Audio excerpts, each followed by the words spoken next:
그는 한때 지구의 헌터였으나 예기치 않게 마계에 떨어져 100년을 보냈다. 그 100년 동안 그는 마룡을 물리치고 차원구슬을 손에 넣어 말렙스키를 연마했다. 마침내 그는 그토록 그리워하던 지구로 화려하게 귀환했다. 옛 동료들은 이미 오래전에 뿔뿔이 흩어졌고 그 역시 예전의 그가 아니었다. 최강의 헌터로서 그는 세상을 휩쓰는 전설적인 여정을 시작할 것이다. 마계에서 100년간 수련한 민시우는 마침내 마계의 최강 지배자 마룡에게 도전했다. 하지만 이때 그는 이미 심각한 부상을 입은 상태였다. 마룡이 죽기 전 마지막 소원이 무엇이냐고 묻자 그는 고향으로 돌아가고 싶다고 단호하게 말했다. 마룡은 그를 고향으로 돌려보낼 에너지를 담은 차원 구슬이 자신의 심장 안에 있다고 알려주었다. 그 말을 끝으로 마룡은 민시우에게 최후의 일격을 날렸다. 뜻밖에도 남자의 온몸에서 갑자기 황금빛이 터져나왔다. 마룡은 민시우의 상처가 치유되는 것을 보고 경악했다. 이것이 단순한 회복 능력이 아니라 무서운 재생 능력이라는 것을 즉시 깨달았다. 눈앞의 인물이 치유술과 전투력을 모두 갖춘 초인이라는 것을 감지한 것이다. 자신의 죽음이 도래했음을 직감했다. 단 한 방에 마룡은 죽임을 당했다. 차원 구슬을 얻은 후 그는 한 입에 삼키고 마법진을 발동시켜 오랫동안 헤어져 있던 고향, 지구로 돌아왔다. 그가 깨어났을 때 그는 숲 한가운데에 있었다. 기생충 브레이가 아직 몸 안에 있는 것을 확인한 후 그는 주변을 탐색하기 시작했다. 그는 자신의 힘, 마나를 소환하려 했지만 마나가 평소 상태의 20%밖에 되지 않는다는 것을 발견했다. 그는 이것이 차원 이동의 부작용이라는 것을 즉시 이해했다. 몇 년 전 지구에서 다른 세계로 건너갔을 때와 똑같은 상황이었다. 이 세계에서는 힘을 회복하는데 수십 년이 걸렸던 것을 기억했다. 그는 다시 힘을 되찾는데 또다시 영겁의 시간이 걸릴까 걱정하지 않을 수 없었다. 갑자기 한 여인이 그의 앞에 나타났다. 그녀의 뒤에는 멧돼지 아인이 그녀를 쫓고 있었다. 민시우는 마침내 살아있는 사람을 만났기에 단 한 방에 그 아인을 가볍게 처리했다. 당연히 모든 것을 알아내야 했다. 몇 가지 질문 끝에 지금이 2037년이며 고향인 K국으로 돌아왔다는 것을 알게 되었다. 그는 2027년에 마계로 빨려 들어갔으니 마계에서의 100년은 지구에서의 10년과 같다는 의미였다. 현재 대통령이 최대수라는 것을 알게 되자 그는 경멸에 찬 표정으로 그 자식이 대통령이 되다니 하고 생각했다. 그때 그는 이곳의 만화 흐름이 매우 특이하다는 것을 감지했다. 여자는 그에게 현재 그들이 배움의 탑 안에 있다고 말했다. 이곳은 몇 년 전에 나타난 헌터 던전과 비슷한 곳으로 성공적으로 통과하면 능력을 각성하게 된다고 했다. 각성한 등급에 따라 훌륭한 길드에 가입할 기회가 있었다. 민시우는 배움의 탑을 클리어하는데 보통 얼마나 걸리는지 물었다. 기록 보유자인 2세대 헌터 류지왕이 3주가 걸렸다는 것을 알게 되자 그는 막연하게 계획을 세웠다. 그 순간 그들 뒤에 마호가 나타났다. 근육이 붉어지며 위험한 울음소리를 냈다. 여자는 겁에 질려 도망칠 준비를 했지만 민시우는 클리어 시간을 계산하느라 미동도 하지 않았다. 그는 짜증스럽게 말했다. 아무래도 시간을 너무 빡빡하게 잡을 순 없겠군. 그러고는 손을 한번 휘둘러 그 거대한 짐승을 즉사시키고는 차분하게 말했다. 닷새면 충분하고도 남겠어. 제국길드 회장실. 부하 직원이 민시준에게 탑에서 누군가 나왔다고 보고했다. 하지만 이상하게도 클리어한 사람 중 한 명이 입장자 명단에 없다는 것이었다. 민시준이 그 사람의 사진을 봤을 때 그는 충격에 빠졌다. 사진 속 인물은 오랫동안 잃어버렸던 그의 형이었다. 시간은 다시 탑에서의 5일째로 돌아간다. 마지막 몬스터를 물리친 후 민시우는 자신의 힘이 25%까지 회복된 것을 발견했다. 그러자 시스템이 그의 능력치와 스킬 속성을 감지했지만 측정 불가라고 표시되었다. 이 소식을 듣고 그는 예상했다는 듯이 비웃었다. 다음으로 순간이동 게이트가 열렸다. 그는 게이트로 걸어 들어가며 속으로 생각했다. 드디어 A씨로 돌아가는구나. 그의 등장은 즉시 소동을 일으켰는데 모두가 이미 그의 놀라운 업적에 대해 들었기 때문이었다. 이때 이 팀장이 정기 순찰을 하고 있었다. 그는 부하들로부터 민시우가 명단에 없는 사람이라는 것을 알게 되었다. 그 남자의 왜소한 체격과 오만한 눈빛을 보고 그는 즉시 경멸감을 느끼며 그를 얕보기 시작했다. 그는 앞으로 나서며 물었다. 왜 네 이름이 명단에 없지? 민시우는 입구를 통해 들어오지 않았다고 말했다. 팀장은 전혀 믿지 않았지만 민시우는 운명이 날 이리로 이끌었을 뿐이라며 그를 무시했다. 팀장은 경멸적으로 민시우의 이마를 찌르며 위장 계열 스킬을 각성한 것으로 의심하고는 진실을 자백하라고 요구했다. 그렇지 않으면 네 낯짝을 찢어버리겠다. 위협에 직면한 민시우는 경멸적인 미소를 지으며 팀장에게 그 더러운 입 닥치고 한번 해보라고 말했다. 분노한 팀장은 즉시 그에게 주먹을 날렸다. 민시준이 현장으로 달려왔을 때 그는 의식을 잃은 팀장과 그의 부하 몇 명이 바닥에 쓰러져 있는 것만 보았다. 범인이 사라졌다는 것을 알고 민시준은 서둘러 감시 영상을 확인했다. 영상에는 민시우가 단 몇 초 만에 헌터 5명을 모두 쓰러뜨리는 모습이 담겨 있었다. 영상 속의 그 익숙한 얼굴을 보며 민시준은 그가 자신의 형이라는 것을 확신했다. 비록 그의 모습이 왜 10년 전 모습 그대로 멈춰 있는지 알 수는 없었지만 그는 즉시 명령했다. 즉시 수색을 시작해. 하지만 민시우와는 절대 충돌하지 마. 그를 만나면 민시준의 사람이라고 밝히고 그를 모셔와. 이때 민시우와 함께했던 여자가 그를 찾아왔다. 그녀는 비록 싸울 기회는 없었지만 A급 스킬을 각성했다고 말했다. 민시우는 생각했다. A급? 아직 최종 평가는 받지 않았지만 길드에 영입하는 것도 나쁘지 않겠군. 그래서 그는 여자에게 제국 길드와 계약하자고 제안했다. 여자는 감격하며 즉시 동의했다. 그들이 이야기하는 동안 한 목소리가 울려 퍼졌다. 길드 이름은 제국이라 지었으면서 하는 짓은 깡패와 다를 바 없군. 민시주는 새로운 사람을 차갑게 쳐다보며 말했다. 말 조심해. 헌터 류지황, 흰머리의 정장 남자, 그리고 갈색 머리를 뒤로 넘긴 남자가 나타났다. 흰머리 남자는 민시우가 언급했던 류지황으로 S급 헌터이자 다이아몬드 길드의 회장이었다. 갈색 머리를 넘긴 남자의 이름은 최송일이었고 그 역시 S급 헌터이자 백사자 길드의 회장이었다. 류지황은 바닥에 쓰러져 의식을 잃은 경비팀원들을 살펴보며 외쳤다. 정말 무서운 녀석이군. 나오자마자 이런 소란을 피우다니. 최송일도 말했다. 보아하니 고급 스킬을 가진 각성자일 것 같군. 상위 등급의 전투력이 될 가능성이 있어.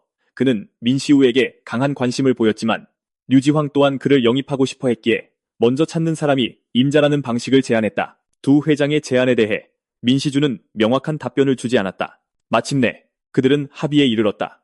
어느 길드든 먼저 민시우를 찾으면 다른 길드에 알려주기로 했다. 류지황이 나오는 것을 보고 그의 파란머리 부하가 일이 순조롭게 진행되었는지 물었고 류지황은 길드의 모든 C급과 D급 멤버들에게 사람을 찾으러 가라고 명령했다. 부하가 누구를 찾냐고 묻자 그는 의미심장하게 웃으며 대답했다. 그 녀석, 민시준의 형. 한편 순간이동 게이트에서 나온 후 민시우가 가장 먼저 한 일은 치킨을 먹는 것이었다. 브레인은 처음에는 이해하지 못했지만 치킨을 맛본 후 즉시 감탄했다. 치킨 가게를 나오자 브레이가 다음에 어디로 갈 계획인지 물었다. 그는 여유롭게 대답했다. 당연히 집이지. 그리고 그는 한 단독 주택으로 돌아왔다. 그가 들어서는 순간 과거의 환영이 눈앞에 나타났다. 아버지는 앉아서 신문을 읽고 계셨고 어머니는 막 요리를 끝내셨으며 어린 자신과 시준이는 아버지의 품에 행복하게 뛰어들고 있었다. 하지만 현실은 너무나 황량했고 집은 이미 완전히 엉망이었다. 그는 말없이 모든 것을 바라보다가 밖에 앉아 생각했다. 이제는 정말 부모님의 얼굴이 선명하게 기억나지 않아. 어떤 이들은 망각이 신의 선물이라고 하지만 그에게는 저주였다. 마계에서의 100년 동안 그는 피로 가득한 행성에서 살아남기 위해 필사적으로 싸웠다. 점차 인간이라는 감각을 잃어가고 육체의 시간이 멈추면서 자아 인식 또한 희미해졌다. 그 기나긴 세월 동안 그는 망각이라는 저주에 의해 지워지고 있는 것 같았다. 그래서 그는 필사적으로 기억을 붙잡으려 했고 그 기억은 바로 동생과 제자들에 대한 기억이었다. 그렇게 그 기억은 순수한 추억이 되지 못하고 그의 집착과 그리움이 되었다. 그 덕분에 그는 외로운 100년의 세월을 버텨낼 수 있었다. 회상을 마친 그는 동생과 제자들을 찾아 나설 준비를 했다. 막 문을 나서자마자 그는 한 무리의 헌터들에게 둘러싸였다. 지붕 위에 있던 붉은 머리 남자, 다이아몬드 길드, C급 헌터 변학문이 갑자기 입을 열었다. 우리가 널 찾느라 얼마나 고생했는지 알아? 민시우는 나른하게 대답했다. 그래서 뭐 위로라도 해달라는 건가? 변학문은 다이아몬드 길드 증표를 꺼내 보였지만 민시우의 눈에는 아무 의미도 없었다. 그의 진짜 실력을 모르는 변학문은 여전히 도발하며 내 발로 걸어올래? 아니면 기어오게 해줄까? 라고 말했다. 독설가 민시우는 조금도 봐주지 않았다. 내 발로 기는 게 내 외모에 더 잘 어울리는 것 같은데 요즘은 고릴라도 헌터가 될 수 있나 보군. 이 말은 즉시 변학문을 격분시켰다. 그는 재빨리 능력을 발동했고 온몸에서 전기가 터져나오며 순식간에 민시우의 등 뒤로 나타났다. 그리고는 천둥 같은 일격으로 그를 벽에 세게 쳐박았다. 누구 보고 고릴라 새끼라는 거야? 변학문이 중얼거렸다. 민시우는 사탕수수처럼 곧게 바닥으로 쓰러졌다. 사실 그는 변학문의 스킬창을 살펴보고 있었다. 그는 몸 안에 있는 브레이에게 물었다. 먹고 싶어? 브레이는 명랑하게 대답했다. 지구에서 먹는 첫 스킬이야. 먹고 싶어. 알았어. 그는 우아하게 일어섰다.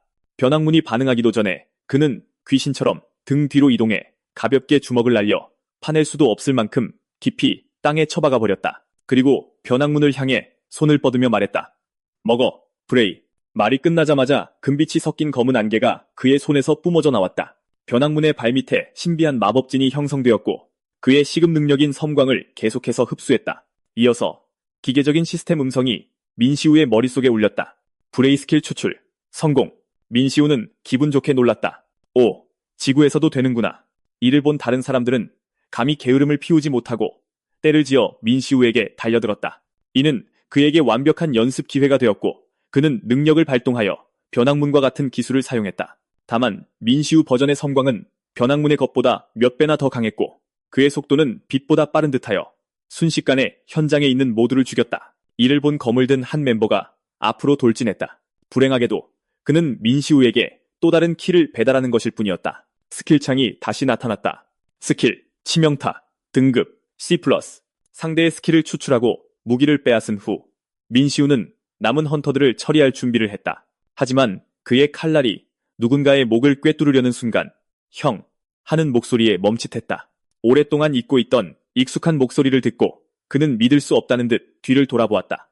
민시주는 눈물을 글썽이며 그를 바라보며 다시 불렀다. 시우 형. 10년 만에 만난 형을 보며 민시준의 생각은 과거로 돌아갔다. 2017년 지구 평화로운 행성에 갑자기 차원 게이트가 나타나 세계는 혼란에 빠졌고 게이트에서 나온 포악한 괴물들이 곳곳을 파괴했으며 1세대 각성자들이 나타나 그들과 맞서 싸웠다. 비상대응 절차나 관련 법규도 없던 야만의 시대였고 아무도 이런 일을 처리하는데 익숙하지 않았다. 이 혼란 속에서 고아였던 그들은 스스로 살아남는 법을 터득할 수밖에 없었다. 1세대 각성자였던 그의 형은 그를 부양하기 위해 학업을 포기하고 헌터가 되었고 그렇게 10년이 흘렀다. 오늘 10년 후 그는 마침내 형과 재회했고 그를 자신의 거처로 데려왔다. 외모는 변하지 않았고 기운이 넘치는 형을 보며 민시주는 여전히 어딘가 비현실적으로 느껴졌다. 동생이 자신의 방을 그대로 간직해왔다는 것을 알고 민시우는 부드럽게 말했다. 고생 많았구나, 시준아. 이 말에 민시주는 감정을 주체하지 못하고 목이 메었다. 정말 고생한 건 형이지. 이런 오글거리는 말을 하는 버릇을 보니 형이 틀림없네. 그는 슬프게 고개를 숙이며 물었다. 형, 내가 형을 얼마나 찾아다녔는지 알아? 그동안 어디 있었던 거야? 민시우는 다정하게 그의 머리를 헝클어뜨렸다. 그건 100년에 걸친 이야기야. 민시우의 설명을 들은 후 민시준이 요약했다. 그러니까 기본적으로 10년 전 제3마왕을 제거하려다 우연히 마왕에 의해 다른 차원으로 빨려 들어갔고 그 차원에서 다른 사람의 스킬을 추출할 수 있는 브레이를 만났다는 거네. 그리고 그 후 100년 동안 그 힘을 이용해 계속 성장해서 결국 마룡에게까지 도달했고 마룡을 물리치고 그 심장에 있는 차원의 보주를 통해 지구로 돌아왔다는 거지. 맞지? 민시우는 고개를 끄덕였다. 응. 그리고 그 브레이가 지금 내 몸에 기생해서 같이 돌아왔어. 동생의 멍한 표정을 보고 민시우는 그를 위로했다. 너무 깊게 생각하지 마. 이게 다 비현실적으로 들리는 거 알지만 내가 미치지 않았다는 것만 알아줬으면 해. 민시주는 즉시 말했다. 물론이지. 그는 형을 완전히 믿었다. 그리고 그에게는 형과 재회한 것만으로도 이미 가장 큰 행운이었다.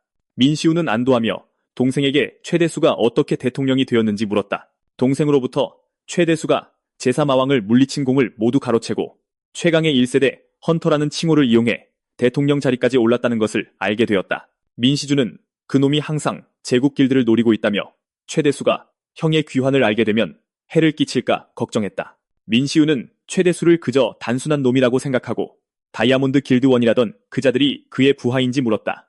민시주는 부인하며 최대수는 무한 길드의 길드장이며 현재 K국을 대표하는 7길드 통칭 7성을 소개했다. 제국 길드를 제외한 나머지 6은 무한, 다이아몬드, 백사자, 무인, 청화, 그리고 빙혼 길드였다. 소개가 끝난 후 민시우가 물었다. 그런데 내 제자들은 어디 있지? 민시주는 먼저 오랫동안 그들과 연락하지 않았다고 말했다. 그리고 모두의 현황을 밝혔는데 소룡은 고향으로 돌아갔고 강여화는 최대수 밑으로 들어갔다고 했다. 민시우는 가볍게 한숨을 쉬었다. 꽤 의외인데. 민준이는 다음 순간 민시준의 대답은 그를 얼음구덩이에 빠진 듯한 기분이 들게 했다. 살해당했어. 잠시 침묵이 흐른 후 그는 낮은 목소리로 물었다. 누가 그랬지? 민시준은 대답했다. 시신이 사라져서 범인을 찾을 수 없었어. 하지만 헌터를 죽일 수 있는 건 헌터나 미등록 각성자뿐이야. HMCS까지 수사에 참여했지만 아무것도 찾지 못했어. 민시우가 물었다. 그게 뭔데? HMCS는 헌터 특별수사팀으로 헌터 범죄와 싸우는 최전선에 있는 국제 조직이야. 민시준은 관련 페이지를 띄워 민시우에게 보여주었다. 그들은 모든 각성 범죄자를 수사하고 체포할 권한을 가지고 있다. 간단히 말해 헌터들의 경찰이지. 민시우는 그 정보를 주의 깊게 읽었다. 그들과 연결해 줄 수 있어? 민시준은 조언했다. 조사하고 싶다면 우리 길드의 정보팀을 이용하는 게 어때? 그런 곳에 가서 위험에 처하더라도 괜찮아. 난 단순한 정보 이상의 것이 필요하니까. 민시우가 대답했다. 민시준은 형을 설득하려 했다. 거긴 살인 같은 사건을 다루는 곳이라고. 형은 이제 막 돌아왔잖아. 쉬면서 전투 감각도 되찾아야지.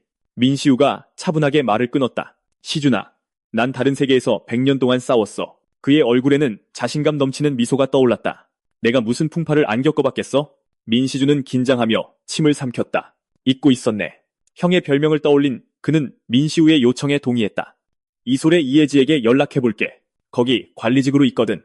그때 민시우는 누군가의 사진을 보고는 의아해하며 말했다. 이 얼굴 본 것 같은데. 민시준이 가까이 다가왔다. HMCS 강북 지부장 황병구 1.5세대 헌터야. 아는 사람이야? 민시우는 생각에 잠겼다. 아니, 이 녀석 이름이 이틀 후 HMCS 본부 강북 사무소. 갈색 머리를 포니테일로 묶은 중년 남자가 화를 내며 문을 박차고 들어왔다. 요즘 2세대 놈들은 다 똑같아. 높으신 분들한테서 우리 팀에 신입을 낙하산으로 꽂아 넣으라는 요청을 받았어. 온실 속 화초인 거 팀원 내서 안달이라니까. 그러고는 부하들에게 10년 전 자신의 위험했던 임무 경험담을 768번째로 늘어놓았다. 그때 그는 임무 중 치명상을 입은 신참에 불과했다. 생사가 오가는 순간 엄청나게 강한 헌터가 나타나 그의 목숨을 구해주었다. 그가 잊지 못할 이야기에 빠져있을 때 등 뒤의 유리문이 민시우에게 걷어차였다. 병구야, 왜 멋대로 이름 바꿔서 사람 헷갈리게 해? 그의 어리둥절한 표정을 본 민시우가 짓궂게 웃으며 말했다. 나 기억나. 내가 네 생명의 은인이잖아. 황병구의 턱이 거의 빠질 뻔했다. 미친 게 헌터 민시우. 신입이 자신의 생명의 은인임을 알게 된 황병구는 그날 바로 민시우를 팀에 소개했다. 평소에는 두려울 것 없던 그였지만 은인 앞에서는 긴장해서 말도 제대로 못했다. 이 때문에 부하들은 이 신입의 배경이 심상치 않을 것이라고 추측했다. 두 사람이 속삭이는 동안 김승아라는 이름의 녹색 머리 여성이 신입의 기본 교육을 돕기 위해 회의실로 불려 들어갔다. 회의실에서 민시우는 자신의 요구를 단도직입적으로 말했다. 지난 20년간 살해당한 헌터들의 정보를 정리해줬으면 좋겠군. 김승아는 먼저 헌터협회에 신청서를 제출해야 한다며 곤란한 표정을 지었지만 황병구는 민시우를 위해 최선을 다하라고 말했다. 그래서 김승아는 진지하게 자세한 내용을 물었다. 시우님, 특별히 인간에게 살해된 자들의 정보를 요청하시는 건가요? HMCS가 확정한 살인사건이면 뭐든 괜찮아. 그리고 아직 잡히지 않은 현역 헌터, 살인범 명단도죠. 그는 조용히 분석했다. 범인은 프로헌터일 가능성이 높아. 이미 체포되었거나 사망했다면 협회에 기록이 있을 테고. 두 사람이 소통하며 일하는 동안 한 부하가 황병구에게 경찰의 지원 요청을 보고하러 왔다. 각성자 조직 간의 영역 다툼으로 인한 무력 충돌이었다. 듣자 하니 한쪽은 케르베로스라고 했다. 이 소식에 황병구는 머리가 지끈거렸다. 민시우는 김승아에게 케르베로스에 대해 물었다. 김승아는 그 조직이 암시장 무기거래, 청부살인, 헌터 인신매매에 연루되어 있으며 일반 경찰은 감당할 수 없다고 말했다. 인신매매라는 키워드를 들은 민시우는 즉시 황병구와 함께 현장으로 가고 싶다고 말했다. 나이트클럽 안, 현장은 끔찍했다. 발치에 쓰러진 남자를 보며 케르베로스의 2인자 강호가 자랑스럽게 말했다. 무혈의 사신 행동대장도 내 방패 앞에선 쓰러지는군. 3인자 지켄이 반박했다. 저놈들 절반은 내 시칼에 쓰러졌다고. 강호가 막 영역 표시를 하려던 순간 홀 중앙이 갑자기 폭발했다. 모두가 그 근원지를 쳐다보았다. 민시우가 현장에 홀로 나타나 아무렇지 않게 말했다. 난 헌터 경찰이다. 죽기 싫으면 손 들고 항복해라. 분위기는 망가졌다. 강호의 분노가 극에 달했다. 그는 주먹 한 방으로 민시우를 벽에 쳐박았다. 직혜는 즉시 강호의 충동적인 행동을 탓했고 둘은 말다툼을 시작했다. 하지만 민시우는 상처 하나 없이 멀쩡한 모습으로 나타났다. 그는 강호의 기술에 매우 흥미를 보이며 능력을 보여달라고 요구했다. 강호는 뭔가 잘못됐다고 느꼈다. 분명 아까 상대의 뼈가 부서지는 소리를 들었지만 상황은 긴박했다. 그는 생각할 겨를도 없이 필살기인 B급 스킬 전신 갑옷을 사용했다. 다른 조직원들도 뒤따라 일제히 민시우에게 달려들었다. 그 다음엔 무슨 일이 있었을까? 강호는 똑똑히 기억하지 못했다. 그저 돌아가신 할아버지가 계속 그를 손짓하며 부르던 것만 기억날 뿐이었다. 가장 사랑하는 할아버지 생각에 그는 눈물을 흘리지 않을 수 없었다. 민시우는 그의 머리채를 잡고 브레이에게 그의 스킬을 추출하게 했다. 힘이 빠져나가는 것을 느끼며 강호는 마지못해 물었다. 이 개자식아, 왜 이렇게까지 하는 거야? 우린 아무것도 몰라. 아무도 죽이지 않았다고. 그냥 몸으로 돈 좀 벌었을 뿐이야. 민시우는 무심하게 미소 지었다. 그냥 각성자 범죄자들의 현재 수준을 확인하고 싶었을 뿐이야. 뿌리 뽑는 것도 나쁘지 않고. 그가 말을 마치자마자 황병구와 다른 이들이 뒤늦게 도착했다. 그는 민시우를 걱정하려 했지만 이미 모든 상황이 정리된 것을 발견했다. 바닥에 널브러진 시체들을 보며 그는 식은땀을 흘리며 생각했다. 이놈들이 즉결 처형당할 만큼 잔인하긴 했지만 사람을 죽이고도 전혀 동요가 없어 원래 미친 개라고 불리긴 했어도 예전에도 이렇게 무모했었나? 불평은 제쳐두고 황병구는 뒷정리를 해달라는 민시우의 요청에 따를 수밖에 없었다. 하지만 구석 테이블 아래에 숨어서 전화통화를 하는 사람이 있다는 것을 아무도 눈치채지 못했다. 그는 현장에서 일어난 모든 일을 전화기 너머의 남자에게 보고했다. 시국 지시의 붉은 송곳니 길드 소속 A급 헌터인 커트라는 남자는 직켄의 사망 소식을 듣고 믿을 수 없다는 듯 물었다. 누가 죽었다고? 그 직후 그는 K국으로 가는 국제선 비행기에 올랐다. A시 공항에 막 도착한 그는 마중 나온 헌터 협회 직원 이준영에게 물었다. 내 동생은 어디 있지? 용의자 직켄의 시신은 현재 헌터 법의학 부서에 보관되어 있습니다. 이준영이 대답했다. 나중에 저와 함께 시신을 확인하러 가시죠. 커트가 비웃었다. 용의자? 직켄은 HMCS 소속 누군가에게 살해당했다고 들었는데. 하지만 이준영은 그에 대해 답할 수 없다고 말했다. 그래서 커트가 다시 물었다. 예정된 일정 외에 다른 시간에는 자유롭게 이동할 수 있나? 상대방은 부정적인 대답을 내놓았다. 그래서 상대방이 멀어지는 동안 그는 조용히 동료인 길드 비밀 작전 B+급 헌터 유연풍을 불렀다. 찾아내. 명령을 내린 후 그는 남동생의 살인범을 찾아 그자의 심장을 산채로 찢어버리겠다고 남몰래 맹세했다. 한편 민시우는 동생에게서 제자 민준의 유품이 도난당했다는 사실을 알게 되었다. 헌터의 만화는 지문처럼 코드, 전투 유형, 등급을 식별할 수 있는 거 아니었나? 민시우가 물었다. 당시 조사했던 헌터들은 모두 범인이 자신의 흔적을 지우고 싶어서 모든 것을 옮겼다고 생각했어. 민시우가 대답했다. 어쨌든 민준은 고고학자였고 집에 관련 자료가 많았으니 범인이 자신의 만화가 담긴 물건을 남기고 싶지 않았을 거라고 추측했지. 민시우가 갑자기 물었다. 그게 정말 살인범의 짓이었을까? 그냥 평범한 강도 사건이었다면? 그는 재산 목록의 한 부분을 가리켰다. 값비싼 물건도 많고 현장이 너무 어지러워서 증거를 남기기 더 쉬웠을 텐데 처음부터 만화, 흔적을 없애는 게 목적이었다면 그냥 전부 불태워버리는 게 더 확실하지 않았을까? 민시주는 즉시 형의 뜻을 이해했다. 형 말은 민준이 죽은 후에 도둑들이 그의 집에 침입했다는 거야? 민시우는 곧장 밖으로 걸어나갔다. 그놈들을 잡아야 해. 하지만 민시주는 민준의 살인사건이 몇 년 전의 일이라고 지적했다. 이에 민시우는 자신만만하게 약속했다. 직접 내 눈으로 봐야 알게 될 거야. 오늘 밤에 보자. 하지만 그는 얼마 지나지 않아 된통당했다. K국에는 도둑이 너무 많았고 그는 일주일 동안 작물을 파는 사람들을 찾지 못했다. 브레이가 길을 점쳐주겠다고 나섰지만 막다른 길로 이끌어 그를 더욱 짜증나게 만들었다. 바로 그때 낯선 남자의 목소리가 울려 퍼졌다. 형씨, 요즘 도는 소문 들었어? 민시우는 재빨리 몸을 숨겨 엿들었다. 키가 크고 작은 두 남자가 HMCS의 작물업자 단속에 대해 의논하고 있었다. 그들의 대화에서 민시우는 이 두 사람이 사실 헌터 작물 판매의 베테랑이라는 것을 알게 되었다. 그들은 이 기회를 틈타 창고를 정리할 계획이었다. 민시우가 튀어나왔다. 그 창고 어디야?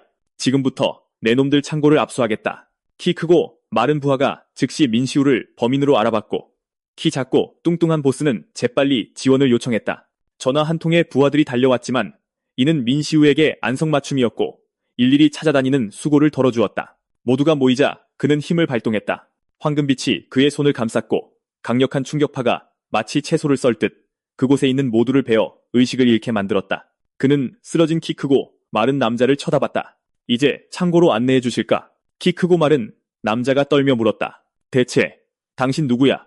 민시우는 광기 어린 미소를 지었다. 난 미친놈이야. 키 크고 마른 남자의 안내를 받아 민시우는 창고에 도착했고 민준의 유일한 유품을 발견했다. 연구 노트.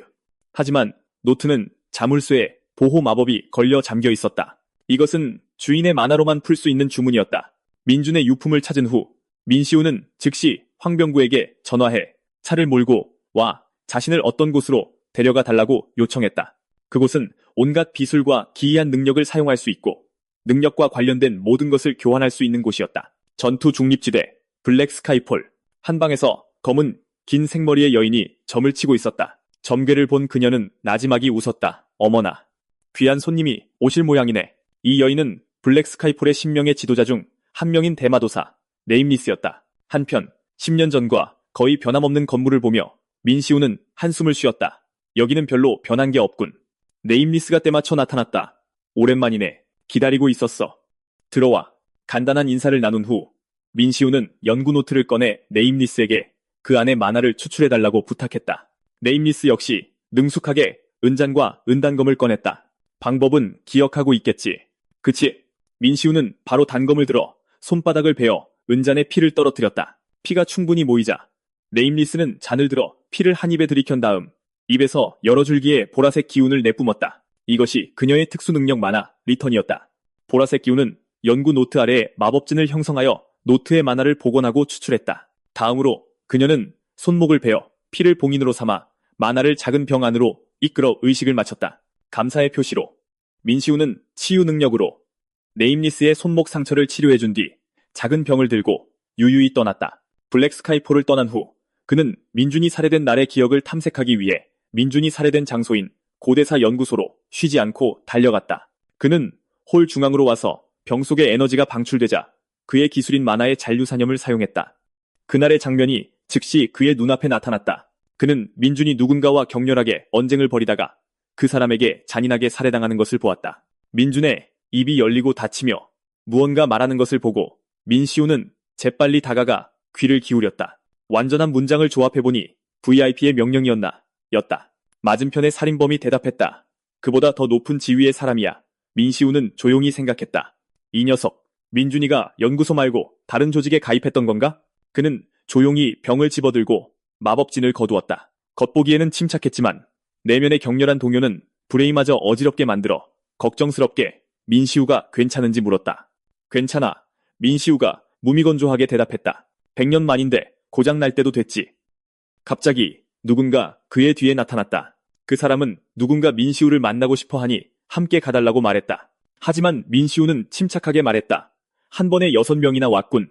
대단한 진영이야. 그의 예리한 감각에 회색 머리 남자는 충격을 받았다. 그는 숨는 것을 멈추고 동료들에게 모두 모습을 드러내라고 신호를 보냈다. 민시우는 저항하지 않겠다는 듯 두 손을 드는 척했다. 하지만 상대가 그를 묶기 위해 사람을 보내자 민시우는 그 사람을 바로 죽이며 거만하게 말했다. 하지만 난 사람 베는데 더 관심이 많아서 말이야. 브레이도 처음으로 모습을 드러내 그의 손 위에서 통통 튀었다. 동료가 살해된 것을 보고 다른 이들이 분노하여 달려들어 민시우와 필사적으로 싸우려 했지만 커트가 그들을 막았다. 그의 힘이 손에서 소용돌이 쳤고 시선은 차가웠다. 나머지는 나에게 맡겨. 그는 내 사냥감이다. 그는 민시우를 보며 험악하게 물었다. 네가 케르베로스의 치켄, 내 동생을 죽인 놈이냐? 그건 잘 모르겠는데 민시우는 머리를 극적였다. 청소할 때 쓰레기, 이름 물어보고 버리나? 그의 말에 담긴 경멸과 무관심은 커트의 분노를 극에 달하게 했다. 그는 앞으로 돌진하며 민시우에게 전력을 다한 주먹을 날렸다. 민시우는 아무렇지 않게 막아내며 상대가 자기 팔에 상처를 내도록 내버려뒀다. 상처는 금세 치유되었다. 그는 흥미롭다는 듯이 말했다. 나쁘지 않군. A랭크는 되겠군. 커트는 속으로 충격을 받았다. 즉시 치유라니. 힐러인가? 하지만 분노는 그에게 생각할 시간을 주지 않았고 다른 이들이 도우려던 바로 그 순간 그는 민시우에 대한 공격을 계속했다. 민시우가 갑자기 그들 앞에 나타나 섬광을 사용하여 순식간에 모두를 제압했다. 엄청나게 빠른 남자를 보며 커트는 이전의 대화를 되짚었다. 상대는 자신의 패턴을 완벽하게 파악하고 최소한의 움직임으로 모든 것을 피했다. 게이트에서 마주쳤던 스피드 타입 헌터들조차 이렇게 하지는 못했다. 커트는 이 상대가 평범하지 않다는 것을 즉시 깨달았다. 이때 민시우는 적의 목을 조르며 커트에게 말했다. 네가 뭔가 오해한 것 같군. 그는 점차 압력을 높였다. 내 동생이든 이놈이든 범죄를 저질렀다면 벌을 받아야 마땅해. 내 손에 죽었다는 건 그놈이 각성자 범죄자였다는 뜻이지. 네가 불평할 게 뭐가 있어. 불평해야 할 사람들은 내 동생에게 피해를 입은 시민들이야. 커트는 분노에 이를 갈았다. 범죄자이기만 하면 죽여도 상관없다는 거냐? 내 동생은 어릴 때 나를 키우기 위해 범죄자가 되었을 뿐이야. 남의 목숨을 가볍게 여기는 죄, 내 목숨으로 갚게 해주마. 그 말과 함께 그의 힘은 수많은 화살로 변해 민시우에게 빠르게 날아갔다. 이것이 커트의 또 다른 스킬, 신궁 폭풍이었다. 피할 곳이 없음을 본 민시우는 브레이에게 오늘의 마지막 스킬, 무력화를 사용하게 했다. 그 효과는 대상 스킬의 속성과 마나량을 분석하여 반대 속성을 입력하고 방어용 마법진을 전개하는 것이었다. 커트는 충격에 빠졌다. 마법 해제? 민시우는 커트 앞으로 돌진했다. 내 동생과 같은 경험을 한 모든 사람이 범죄자가 되기를 선택할 것 같나? 그 값싼 감성파리는 그만둬. 시대착오적이야. 이 말을 하며 그는 발을 들어 커트의 얼굴을 세게 찼다. 커트는 간신히 이 공격을 막아낸 뒤 신궁 폭풍의 힘을 한 점에 집중시켜 민시우에게 최후의 일격을 날렸다. 하지만 민시우는 뛰어올라 공격을 피했다. 그리고 민시우는 커트의 머리채를 잡고 무릎을 앞으로 내밀어 그의 턱을 사정없이 가격했다.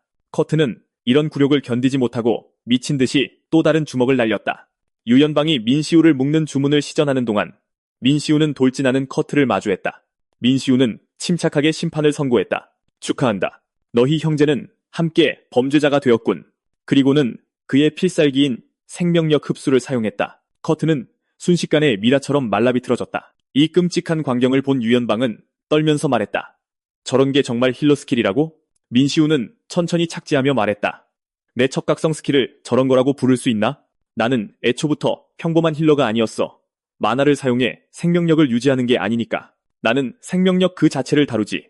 나는 생명 마법사다.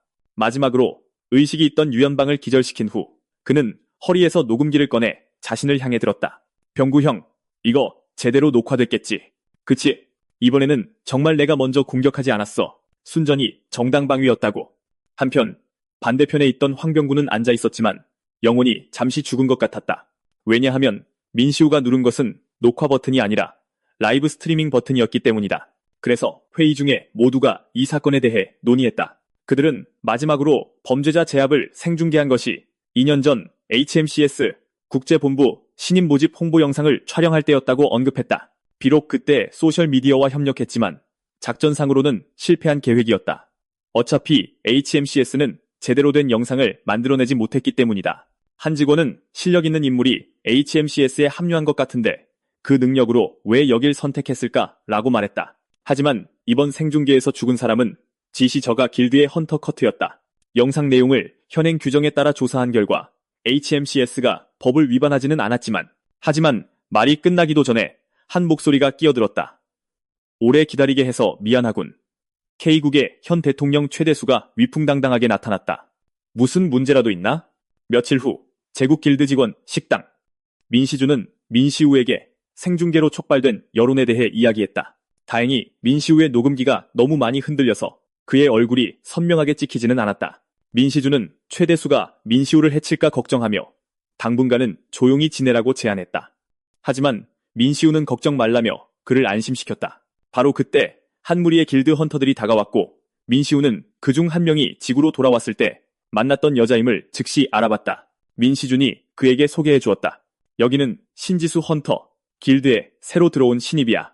말을 마친 민시준은 옆에 있는 짧은 머리의 남자를 보았다. 석 헌터, 오늘 지수 양과 함께 길드 합동 신입 헌터 브리핑에 참석하는 거죠? 맞죠? 석 헌터는 고개를 끄덕여 확인해 주었다. 그러고 나서 그는 민시우에게 다른 사람들을 소개했다. 백사자 길드의 주아민 헌터, 빙온 길드의 대화 헌터, 그리고 자신인 제국 길드의 석태지였다. 소개가 끝난 후 그는 겸손하게 민시우에게 가르침을 청했다. 민시우는 언제나 예의 바른 사람들에게는 정중하게 대했다. 하지만 주아민은 매우 경멸적이었고 민시우가 커트를 죽인 것이 전부 허세라고 생각했다. 상대가 자신의 형을 모욕하는 것을 듣고 민시주는 그에게 말조심하라고 했다. 그들은 즉시 말다툼을 시작했고 민시주는 백사자 길드장 최성일의 이름을 꺼냈다. 주하민은 즉시 자신이 A+급 헌터이자 흑수선화의 단주, 소룡의 직계 제자라고 자랑스럽게 선언했다. 이 말은 즉시 민시우의 관심을 끌었다. 그는 그들의 말다툼을 멈추고 주하민에게 말했다. 확인하고 싶은 게 있다면 직접 나를 찾아와.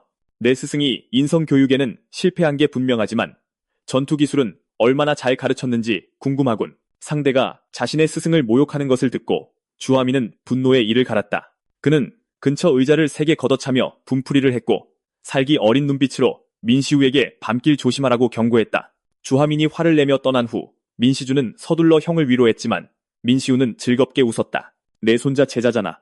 아무리 무례해도 탓하지 않을 거야. HMCS 국장실 HMCS K국 지부장 백전호는 백사자 길드장 최성일을 맞이하고 있었다. 그들은 주하민과 민시우 사이의 갈등을 중재했다. 하지만 백전호는 최성일이 직접 HMCS 본부에 온 것이 사실은 인재를 빼가기 위함이라는 것을 알고 있었다. 그래서 그는 최성일에게 민시우가 각성자 범죄자들을 교도소로 호송하는 임무를 떠났다고 말했다. 백전호가 이렇게 말하는 것을 보고 최성일은 더 이상 머물 수 없어 자리를 떴다. 하지만 그는 민시우를 백사자 길드로 영입하는 것을 포기하지 않았다. 그래서 그는 비서에게 주하민이 시디르 교도소 임무에 가도록 주선하게 했다. 한편 시디르 교도소 사무실에서는 책임자가 HMCS 지원 인력을 애타게 기다리고 있었다. 그는 몇 달 동안 갇혀있던 수감자들이 갑자기 충돌을 일으킨 이유를 의아해했는데 특히 셜리 포크라는 자는 가벼운 구속구를 착용하고 있음에도 불구하고 5명을 반죽음으로 만들었다. 불법 세계에서 유명한 이런 특수 범죄자들에 대해 교도관들은 모두 이 골칫거리를 빨리 처리하기를 바랐다. 시간은 며칠 전으로 거슬러 올라간다. 감방안 메시지를 실은 쥐 한 마리가 셜리 포크의 발밑으로 달려갔다. 이건 베스티아의 메시지다. 곧 회의가 열릴 거라는 건 알고 있겠지. 그렇지? 조직에서 교도소에 손을 써뒀다. 여기서 나가기 위해 네가 해야 할 일이 있어. 감옥에서 소란이나 좀 피워. 시간은 현재로 돌아와. 민시우는 임무 장소에 도착했다. 눈앞의 건물을 보며 생각했다. 여기가 RC 각성자 교도소인가? 추하민이 RC 교도소로 달려갔을 때 죄수 호송 차량이 이미 출발했다는 말을 들었다. 그가 뒤돌아보니 마침 경비원이 말한 질주하는 호송 차량이 보였다. 어쩔 수 없이 그는 차를 몰아 뒤따라갔다.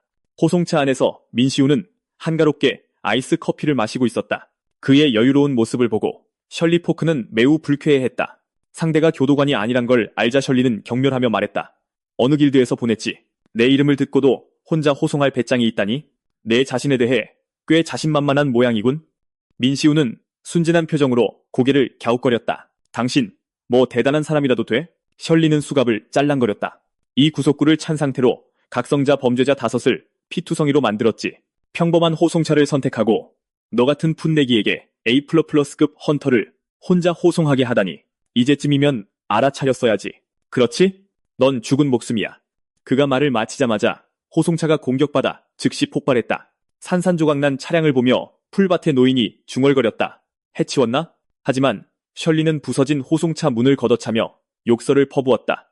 젠장, 늙은이야. 나까지 날려버릴 작정이었어? 노인은 신경 쓰지 않고 오히려 목줄을 한 개 갖다며 셜리를 조롱한 뒤 호송관을 처리했는지 물었다. 셜리는 충돌 중에 그놈의 관자놀이를 3개 걷어찼다고 말했다. 다음으로 노인 옆에 있던 아이가 셜리의 족쇄를 풀어주었다. 그들이 막 떠나려 할 때 추민이 그들을 막아섰다. 노인은 추민이 혼자라는 것을 감지했고 그래서 셜리는 혼자 싸우기로 했다. 그는 A+급 스킬인 늑대인간을 사용하여 즉시 거대한 늑대인간으로 변신했다. 추민은 충격받았다. 변신형 각성자인가? 하지만 그렇다 해도 본체는 아직 인간이다. 그는 두려움 없이 A+급 스킬인 아수라, 금강난무를 사용하여 보이지 않는 갑옷으로 몸을 감쌌다. 두 강력한 힘이 격렬하게 충돌하며 에너지 파동을 일으켰다. 힘겨루기 속에서 셜리는 남몰래 충격받았다. A급 속도 스킬이라니. 혼자서 이걸 상대하기는 정말 성가시군. 한편 추민 역시 놀랐다. 분명히 타격을 입혔는데 왜 쓰러지지 않는 거지? 그들이 교착 상태에 빠진 것을 보고 노인은 지체하지 않고 아이에게 셜리를 돕게 했다. 아이는 즉시 장난감 히드라를 소환하여 추민을 공격했다. 추민은 옆으로 피하며 장난감 뱀은 쓸모없다고 경멸적으로 생각했다. 다음 순간 히드라가 그의 몸을 단단히 휘감았고 그는 마침내 이것이 추적 스킬이라는 것을 깨달았다. 상대가 묶인 틈을 타 셜리는 재빨리 그의 복부를 가격했다. 추민은 고통 속에 쓰러졌다. 셜리가 추민의 숨통을 끊으려던 순간 강력한 힘이 그들 사이에 분화구를 만들며 모두를 흩어놓았을 뿐만 아니라 추민을 묶고 있던 히드라까지 파괴했다. 주문이 깨지고 힘의 충격으로 아이는 피를 토하며 그 자리에서 즉사했다. 그때 민시우의 목소리가 울려 퍼졌다. 적 앞에서 그렇게 쉽게 포기하다니. 소룡이 그렇게 가르치더냐? 그는 허리춤의 녹음기를 만지작거리며 중얼거렸다. 어느 게 생방송이고 어느 게 녹화지. 이것을 본 셜리는 충격에 빠졌다. 말도 안 돼. 농담이겠지. 분명히 내장까지 박살내도록 걷어찼는데.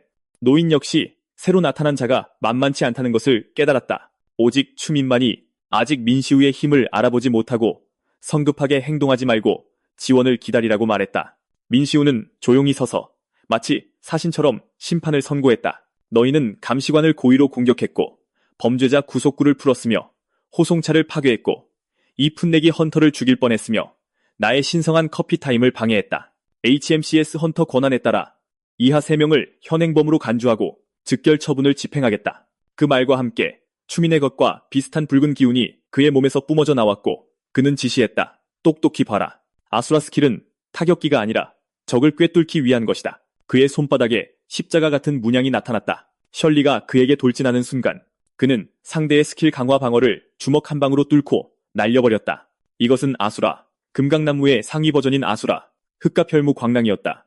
옆에 있던 추아미는 턱이 빠질 듯 놀랐다. 저건 소룡 스승님의 기술이야. 셜리가 날아가는 동안 민시우는 치명타를 날리기 위해 돌진했지만 옆에서 마후라가라는 주문이 들려왔다. 즉시 여러 개의 핏빛 번개가 그들을 갈라놓았고 민시우는 재빨리 번개 공격을 피했다. 그가 뒤를 돌아보자 지팡이를 든 노인이 보였고 그의 손바닥에는 주술 문양이 나타났다. 이것은 그의 스킬 뇌벽섬이었다. 마후라가. 민시우는 처음으로 누군가 주술 도구와 이중 영창을 사용해 스킬을 발동하는 것을 보았고 브레인은 흥분해서 노인의 스킬을 먹을 수 있는지 물었다. 민시우는 부정했다. 아니, 저건 일회용 스크롤 같아. 제작자가 새겨놓은 주술에 만화를 주입하기만 하면 발동되는 거지. 아주 비싼 물건이야.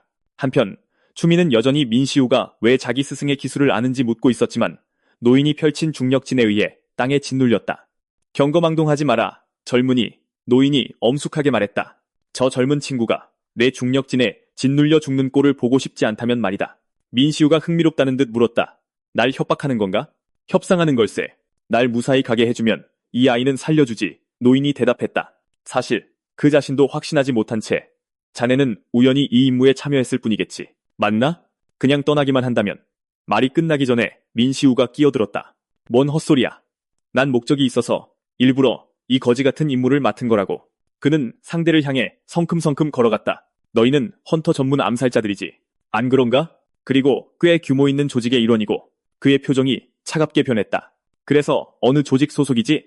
위협을 감지한 노인은 중력진을 제어하기 위해 주문을 외우려 했다. 하지만 민시우의 충격파가 주술 도구를 산산조각 냈다. 손바닥에 솟구치는 기운을 느끼며 민시우는 생각했다. 40% 정도 회복됐나? 질 좋은 준비 운동은 효과가 좋군. 이 기분 좋은 발견에 민시우는 더 이상 지체하기 귀찮아 즉시 노인에게 자백하라고 요구했다. 하지만 노인은 조직에 가입하려면 침묵의 서약이 필요하며 이 서약은 보통 서약자의 만화와 결속된다고 말했다. 정보를 누설하면 징벌을 받게 되지. 그가 말을 마치자마자 근처에 있던 셜리도 의식을 되찾고 천천히 일어섰다. 민시우는 경멸스럽게 웃었다. 죽는 게 두려워서 입을 열지 않겠다고? 그렇다면 걱정 마라. 서너 번 죽다 보면 익숙해질 거다. 그와 동시에 녹색 기운이 그의 온몸을 감쌌다. 이를 본 셜리가 즉시 공격했지만 구속이 풀린 추민에게 가로막혔다.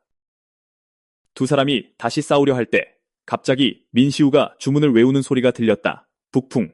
순식간에 고속으로 회전하는 녹색 소용돌이가 노인과 셜리를 에워쌌다. 이것은 그의 SS급 바람 속성 스킬, 천풍이었다. 민시우는 죽어가는 노인의 목을 잡고 마법으로 치료한 뒤 차분하게 말했다. 이게 바로 죽음의 느낌이다. 그의 눈에 피의 굶주린 빛이 번뜩였다. 몇 번 더 경험하고 나면 내 질문에 기꺼이 대답하게 될 거다. 그렇지? 노인이 여전히 말하려 하지 않자 민시우는 우두둑 소리와 함께 그의 목을 꺾고는 다시 치료했다. 이 비인간적인 고문 방법에 추민조차 경악했다. 노인의 고통을 참아 볼 수 없었던 셜리가 재빨리 무릎 꿇고 자비를 구하자 노인은 마침내 베스티아에 대해 모든 것을 털어놓았다. 그러면서 그는 갑자기 기억해냈다. 눈앞에 이 사람은 수년간 실종되었던 3존 중 한 명, 미친 개 민시우였다. 민시우는 다가가 그들 앞에 쪼그려 앉아 민준의 기억 파편에서 살인자의 얼굴을 떠올렸다. 이 뱀을 알아보겠나? 저자는 베스티아의 조직원으로 코드명은 블랙맘바입니다. 노인이 대답했다. 헌터, 정민준을 죽여달라는 의뢰를 받은 적이 있나? 민시우가 다시 물었다. 노인은 재빨리 대답했다. 없습니다. 저희는 거의 협력하지 않으며 서로의 신원이나 행방을 모릅니다. 저희가 이 늑대를 탈옥시킨 데는 이유가 있습니다. 일주일 뒤에 2년마다 열리는 조직 회의가 있는데 조직에서 그가 참석하도록 탈옥을 명령했습니다. 존자시여, 원하신다면 회의 장소와 잠입 방법을 알려드리고 전적으로 협력하겠습니다. 그는 공손히 땅에 엎드렸다. 저희를 부하로 거두어 주십시오. 이 말을 듣고 추민이 즉시 민시우 곁으로 달려왔다. 형님, 설마 이 범죄자들의 제안을 받아들이려는 건 아니죠? 민시우는 의아했다. 내가 언제부터 내 형님이 됐지? 추아민은 숭배하는 눈빛으로 쳐다봤다. 아수라를 쓰셨잖아요? 그렇다면 최소한 제 사형이나 사숙은 되십니다. 아니, 잠깐. 분명 제 사조님이십니다. 민시우는 이 바보를 상대하기 귀찮아서 혼자 생각에 잠겼다. 어쨌든 난 블랙맘바의 정보만 필요해. 이 범죄자들을 무시하면 조만간 조직의 손에 죽게 되겠지. 하지만 녀석들이 베스티아에게 내 소식을 먼저 알리게 되면 귀찮아질 거야. 그래서 그는 노인의 요청에 동의했다. 하지만 복잡한 일을 피하기 위해 그는 그들에게 만화, 서약을 하도록 요구했다. 어길 시에는 만화 코어가 봉인될 것이다. 그들은 이 서약이 또 다른 노예 계약과 같다는 것을 알았지만 목숨을 구하기 위해 선택의 여지가 없었다. 계약을 맺은 후 그들은 공식적으로 민시우의 부하가 되었다. 이것을 본 추미는 몹시 부러워하며 즉시 민시우의 제자가 되겠다고 아우성쳤다. 뜻밖에도 민시우는 정말로 동의했다. 어차피 일주일 뒤면 베스티아에서 한바탕 소란을 피울 텐데 이제 인력도 충분했다. 아직 뒤처리를 도와줄 사람이 필요했다. 그리고 민시우가 말한 그 뒤처리 담당 황병구는 민시우가 실수로 범죄자를 놓아준 탓에 현재 RC 교도소 책임자에게 혼나고 있었다. 하지만 민시우를 돕기로 선택한 이상 그에게도 당연히 대책이 있었다. 그가 갑자기 입을 열었다. 그 신입 호송관이 말하길 죄수가 탈출하기 전에 교도소 고위층에게 뇌물을 줬다고 자백했답니다. 책임자는 즉시 긴장하며 더듬거렸다. 녹음기 꺼져 있지 않았나? 그건 분명 거짓말이야. 하지만 황병구는 그런 소문이 있는 이상 조사가 필요하다고 말했다. 협조해 주시죠, 소장님. 이 순간 그는 마침내 권위 있는 모습을 보였다. 여러 가지 일을 처리한 후 그는 민시우의 작전 계획을 듣기 위해 사무실로 왔다. 민시우는 다음날 베스티아의 회의에 잠입하기로 결정했다. 그곳에는 헌터 암살 전문 고위급 각성자가 8명 정도 있을 것이었다. 황병구는 의아해했다. 잠입하는 목적이 뭡니까? 민시우는 씩 웃었다. 목적은 뻔하잖아. 전부 쓸어버리는 거지. 곧 베스티아의 회의 시간이 되었다. 이번에는 죽은 아이 외에 3명이 불참했다. 노인, 적귀, 그리고 셜리였다. 배신자들에 대한 모두의 불만을 듣고 흉터가 있는 남자가 그들을 조용히 시켰다. 배신자 처리에 관해서는 리더께서 명령을 내리실 것이다. 그가 언급한 리더, 커트도 입을 열었다. 데스매치로 배신자를 처리할 사람을 정하는 건 어때? 이 말에 모두가 침묵했다. 결정적인 순간에 블랙맘바가 나서서 상황을 수습했다. 배신자들은 날짜만 정해지면 언제든지 처리할 수 있어. 하지만 중요한 건 놈들이 이미 회의 장소와 시간을 알고 있다는 거야. 짧은 갈색 머리 남자가 끼어들었다. 그래서 설마 당장 여기로 쳐들어오겠어? 그가 말을 마치자마자 머리 위에서 침입자를 알리는 경보가 울렸다. 암살자들은 마지못해 일어나 각자 입구 하나씩을 맡아 문제를 해결할 준비를 했다. 암살자 5명이 떠난 후 회의실에는 리더 커트, 블랙맘바, 그리고 포큐파인이라는 소녀만 남았다. 남아있는 이 명백히 강력한 암살자들을 보며 황병구는 속으로 비명을 지를 수밖에 없었다. 난 살면서 복권에 당첨된 적이 한 번도 없는데 왜 하필 지금 대박이 터진 거지? 시간은 30분 전으로 거슬러 올라가 민시우 일행이 베스티아의 회의실 입구에 도착했을 때다. 노인, 적귀가 소개했다. 여기에는 침입자 감지기가 달린 입구가 5개 있습니다. 내부 구조는 매번 바뀌어서 입구가 어디로 이어지는지 알 수 없지만 오직 이 5개의 입구만이 외부와 연결됩니다. 그리고 각 길은 결국 중앙회의실로 이어지므로 어느 쪽으로 가든 목표와 마주치게 될 겁니다. 그럼 입구 하나당 1명씩이군. 민시우가 자연스럽게 말했다. 그는 황병구에게 휴대용 무전기를 꺼내게 하고 모두에게 어려운 상대를 만나면 무전으로 자신을 부르라고 지시했다. 지시가 끝난 후 일행은 출발했다. 시간은 현재로 돌아온다. 황병구는 무전기를 들고 매우 갈등했다. 각 구역에서 전투가 불가피하게 일어날 것이고 무전기가 있어도 즉시 모두를 모으기 어려울 것이라는 걸 알았다. 상대방을 먼저 약화시켜야 하나. 그렇게 생각하며 그는 다리 주머니에서 구슬 모양의 폭탄 몇 개를 꺼내 회의실 바닥에 조용히 던졌다. 포큐파인은 장난스럽게 그 구슬들을 주우려 했지만 구슬들은 닿자마자 폭발했고 포큐파인도 죽었다. 그 직후 수류탄이 아래로 던져졌다. 하지만 블랙맘바가 그것을 다시 튕겨냈고 수류탄은 황병구의 입구에서 폭발했다. 황병구는 재빨리 아래로 뛰어내렸다. 블랙맘바는 당연히 그의 정체를 알아챘다. 상황을 살피던 황병구는 심각하게 생각했다. 젠장, 한 놈밖에 못 잡았나. 대테러용 마법 수류탄을 이미 던졌는데도 저 둘은 멀쩡하다니. 특히 저 대장처럼 생긴 놈은 대체 뭐지? 하지만 일이 이렇게 된 이상 싸울 수밖에 없었다. 황병구의 염동력으로 조종되는 비도의 얼굴이 베이자 블랙맘바는 한숨을 쉴 수밖에 없었다. 내 스킬이 염동력인 걸 잊고 있었군. 한편 황병구는 상대방의 빠른 회복 속도를 보며 그저 만화를 다루는 것만으로 저런 속도와 체력을 가질 수 있다니 생각했다. 생각하는 동안 블랙맘바는 이미 그에게 돌진해 주먹 한 방으로 벽에 세게 쳐박았다. 적이 너무 강한 것을 보고 황병구는 재빨리 무전기를 꺼내 지원을 요청했다. 말이 끝나기도 전에 블랙맘바가 그를 발로 차바닥에 쓰러뜨렸다. 상대는 그의 지원 요청에 신경 쓰지 않았다. 다음엔 누가 올까? 레드데몬? 아니면 저 냄새나는 늑대?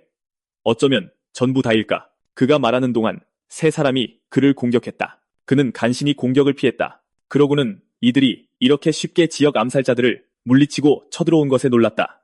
그를 의아하게 만든 것은 이들이 정말로 모두 다쳤다는 점이었다. 공격을 피하면서 그는 중얼거렸다. 하지만 타이거와 그리즐리를 쉽게 이겼을 리는 없는데. 그렇지? 추민이 세 사람의 힘을 합쳐 블랙맘바에게 주먹을 날렸지만 상대는 그의 손목을 잡아 쓰레기처럼 옆으로 내던졌다. 블랙맘바도 물었다. 너희는 특수수사대가 아니잖아. 왜 여기에 있는 거지? 전혀 다른 신분과 위치의 사람들을 보며 블랙맘바는 의아해했다. 어떤 연관성도 생각나지 않아. 어제 막 모인 오합지졸 같군. 게다가 서로 모를 법한 각성자들까지. 조직 같지는 않은데 누가 너희를 모았지? 근처에 있던 황병구가 추하민에게 어떻게 그렇게 빨리 도착했는지 물었다. 추하민은 입구에 들어와 적과 교전한 직후 민시우가 갑자기 나타나 중앙회의실로 직진하라고 말했다고 했다. 그는 레드데몬과 셜리도 같은 상황을 겪었을 것이라 추측했다. 민시우의 목적은 자신이 도착하기 전에 그들이 블랙맘바의 발을 묶어두게 하는 것이었다. 한편 셜리와 싸우던 그는 불평하지 않을 수 없었다. A+급 각성자에게 살살 하라니 그게 가능하기나 해? 게다가 저 블랙맘바 녀석은 전력을 다하고 있지도 않잖아. 레드데몬도 조용히 생각했다. 변신계 각성자 블랙맘바. 속도든 힘이든 부사령관으로서 그는 최고다. 하지만 감지나 추적 같은 고레벨 마법 스킬은 없을 텐데 뭔가 숨기고 있거나 아니면 리더인 커트가 상황을 지켜보고 있는 거겠지. 그녀의 스킬은 나조차도 모른다. 언제 갑자기 터져나올지 알 수 없지. 그렇게 생각하며 그는 재빨리 결박진을 발동시키며 외쳤다. 존자께서 도착하실 때까지 아무도 여기서 나갈 수 없다. 구경꾼인 자신까지 묶인 것을 보고 커트는 여유롭게 한숨을 쉬었다. 정말? 나까지 봐주지 않을 셈이야? 레드데몬은 그녀에게 꼼짝 말고 있으라고 했다. 전설적인 주술 도구로 펼쳐진 결박진에서 그녀조차 쉽게 벗어나기는 힘들 것이다. 커트는 웃으며 한숨을 쉬었다. 어머나, 네, 새 주인 배경이 대단한가 보네. 그런 것까지 손에 넣어주다니. 하지만 너무 쉽게 조직을 배신하는 건 좀 심하지 않아? 그렇지, 포큐파인? 그녀가 말을 마치자마자 이전에 죽었던 포큐파인이 일어나 레드데몬에게 돌진해 순식간에 그를 날려버렸다. 그리고 한편 블랙맘바도 인내심을 완전히 잃고 사슬을 한 번에 끊어버린 뒤 진심으로 첫 번째 스킬인 용인을 발동해 순식간에 도마뱀 인간으로 변신했다. 셜리가 부활한 포큐파인과 싸우느라 바쁘고 황병구도 중상을 입은 것을 보고 추미는 이 강력한 상대를 혼자 맞서기로 결심했다. 첫 합부터 그는 블랙맘바의 변신 유형이 셜리와 비슷하지만 만화의 질이 터무니없이 높다는 것을 느꼈다. 하지만 이 상황에서 그는 탱커 역할을 하며 시간을 벌어야만 했다. 이때 블랙맘바의 강력한 주먹을 마주한 추미는 방어하려 했다. 하지만 황병구가 비도를 조종해 블랙맘바의 팔을 찔렀다. 다음 순간 비도들은 그의 몸에서 나온 독에 부식되었다.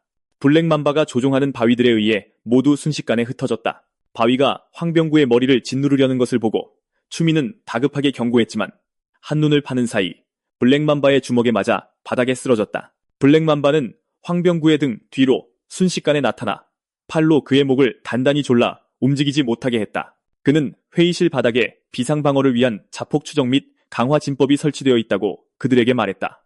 다시 말해, 이곳은 뱀의 소굴이라는 거지. 한번 들어오면 살아서 나갈 생각은 마라.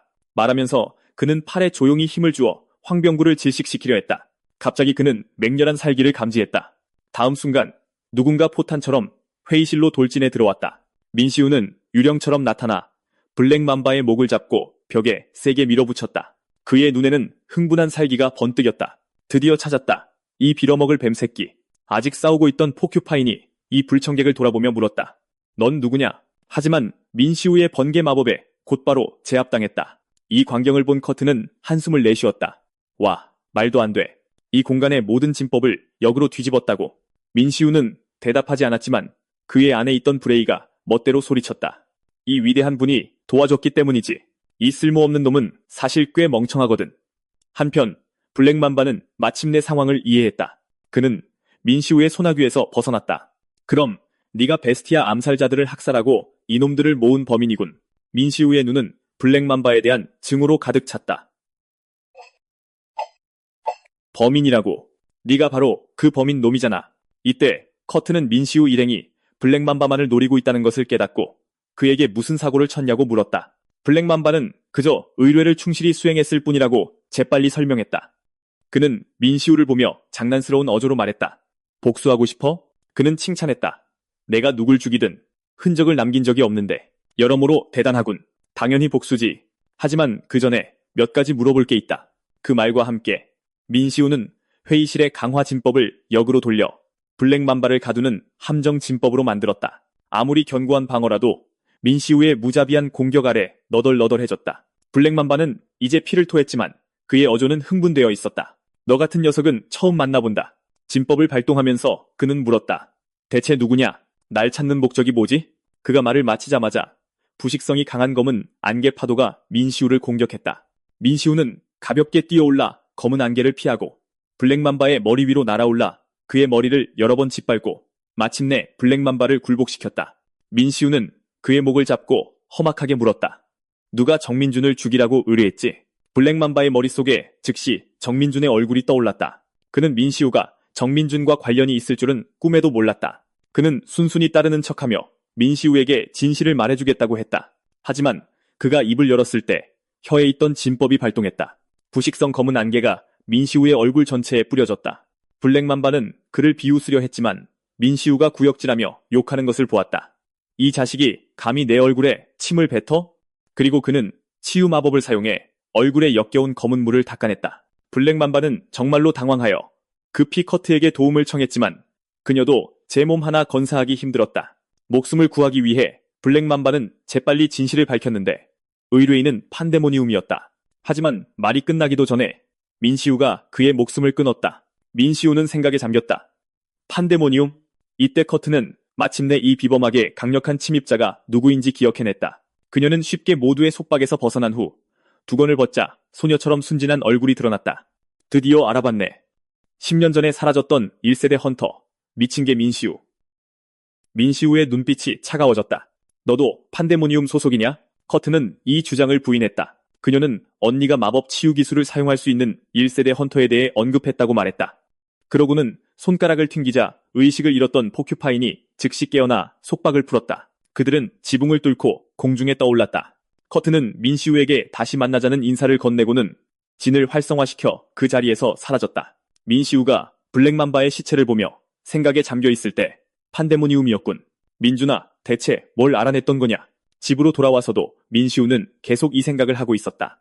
그는 판데모니움의 기원을 떠올렸다. 20년 전 게이트가 열렸을 때 만물의 근원인 만화, 몬스터, 마정석, 그리고 다른 희귀 자원들을 포함한 많은 것들이 지구로 쏟아져 들어왔다. 그리고 각성자와 같은 마족들, 그들은 만화와 특수 기술 사용에 능숙한 다른 차원의 종족이었다. 그놈들은 지구의 혼란을 틈타 침략했고 고차원의 관리자 행세를 하며 조용히 게이트의 통제권을 장악하고 심지어 인간을 열등한 종족으로 여기며 대륙의 마왕성을 거점으로 삼아 공식적으로 주인의 자세를 취했다. 그런 상황에서 마왕이라 불리는 마족 지도자들을 따르는 인간들을 모아 만든 비열한 조직이 나타났다. 이 조직이 바로 판데모니움이었다.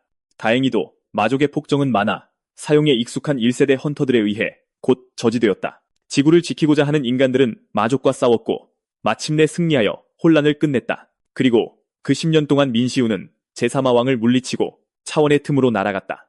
판데모니움은 이미 해체되었는데 지금 다시 이 이름을 듣게 될 줄은 몰랐다. 이런 생각을 하며 그는 몸속의 브레이를 깨워 마계에서도 용을 노예로 삼는 마족들을 만났었다고 언급하며 마족들은 차원을 불문하고 깡패짓을 하냐고 물었다. 브레이는 마계에서 민시우를 만나기 전의 기억을 되찾지 못해서 모른다며 다만 마족이 자신에게서 무언가를 빼앗아 간 것 같은 막연한 느낌만 있다고 말했다. 민시우는 그때 마족에 대한 정보를 더 조사하지 않은 것을 후회하지 않을 수 없었다. 그는 마족의 만화, 형태가 인간과 다르다는 것과 인간을 모방하는 능력이 10년 전보다 향상되었다는 것만 알고 있었다.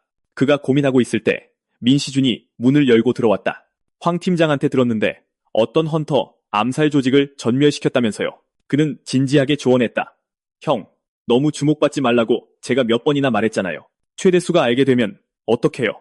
민시우는 걱정하지 말라고 했다. 황병구가 이미 기록을 지워주기로 했고 어차피 최대수는 직접 만날 계획이었다.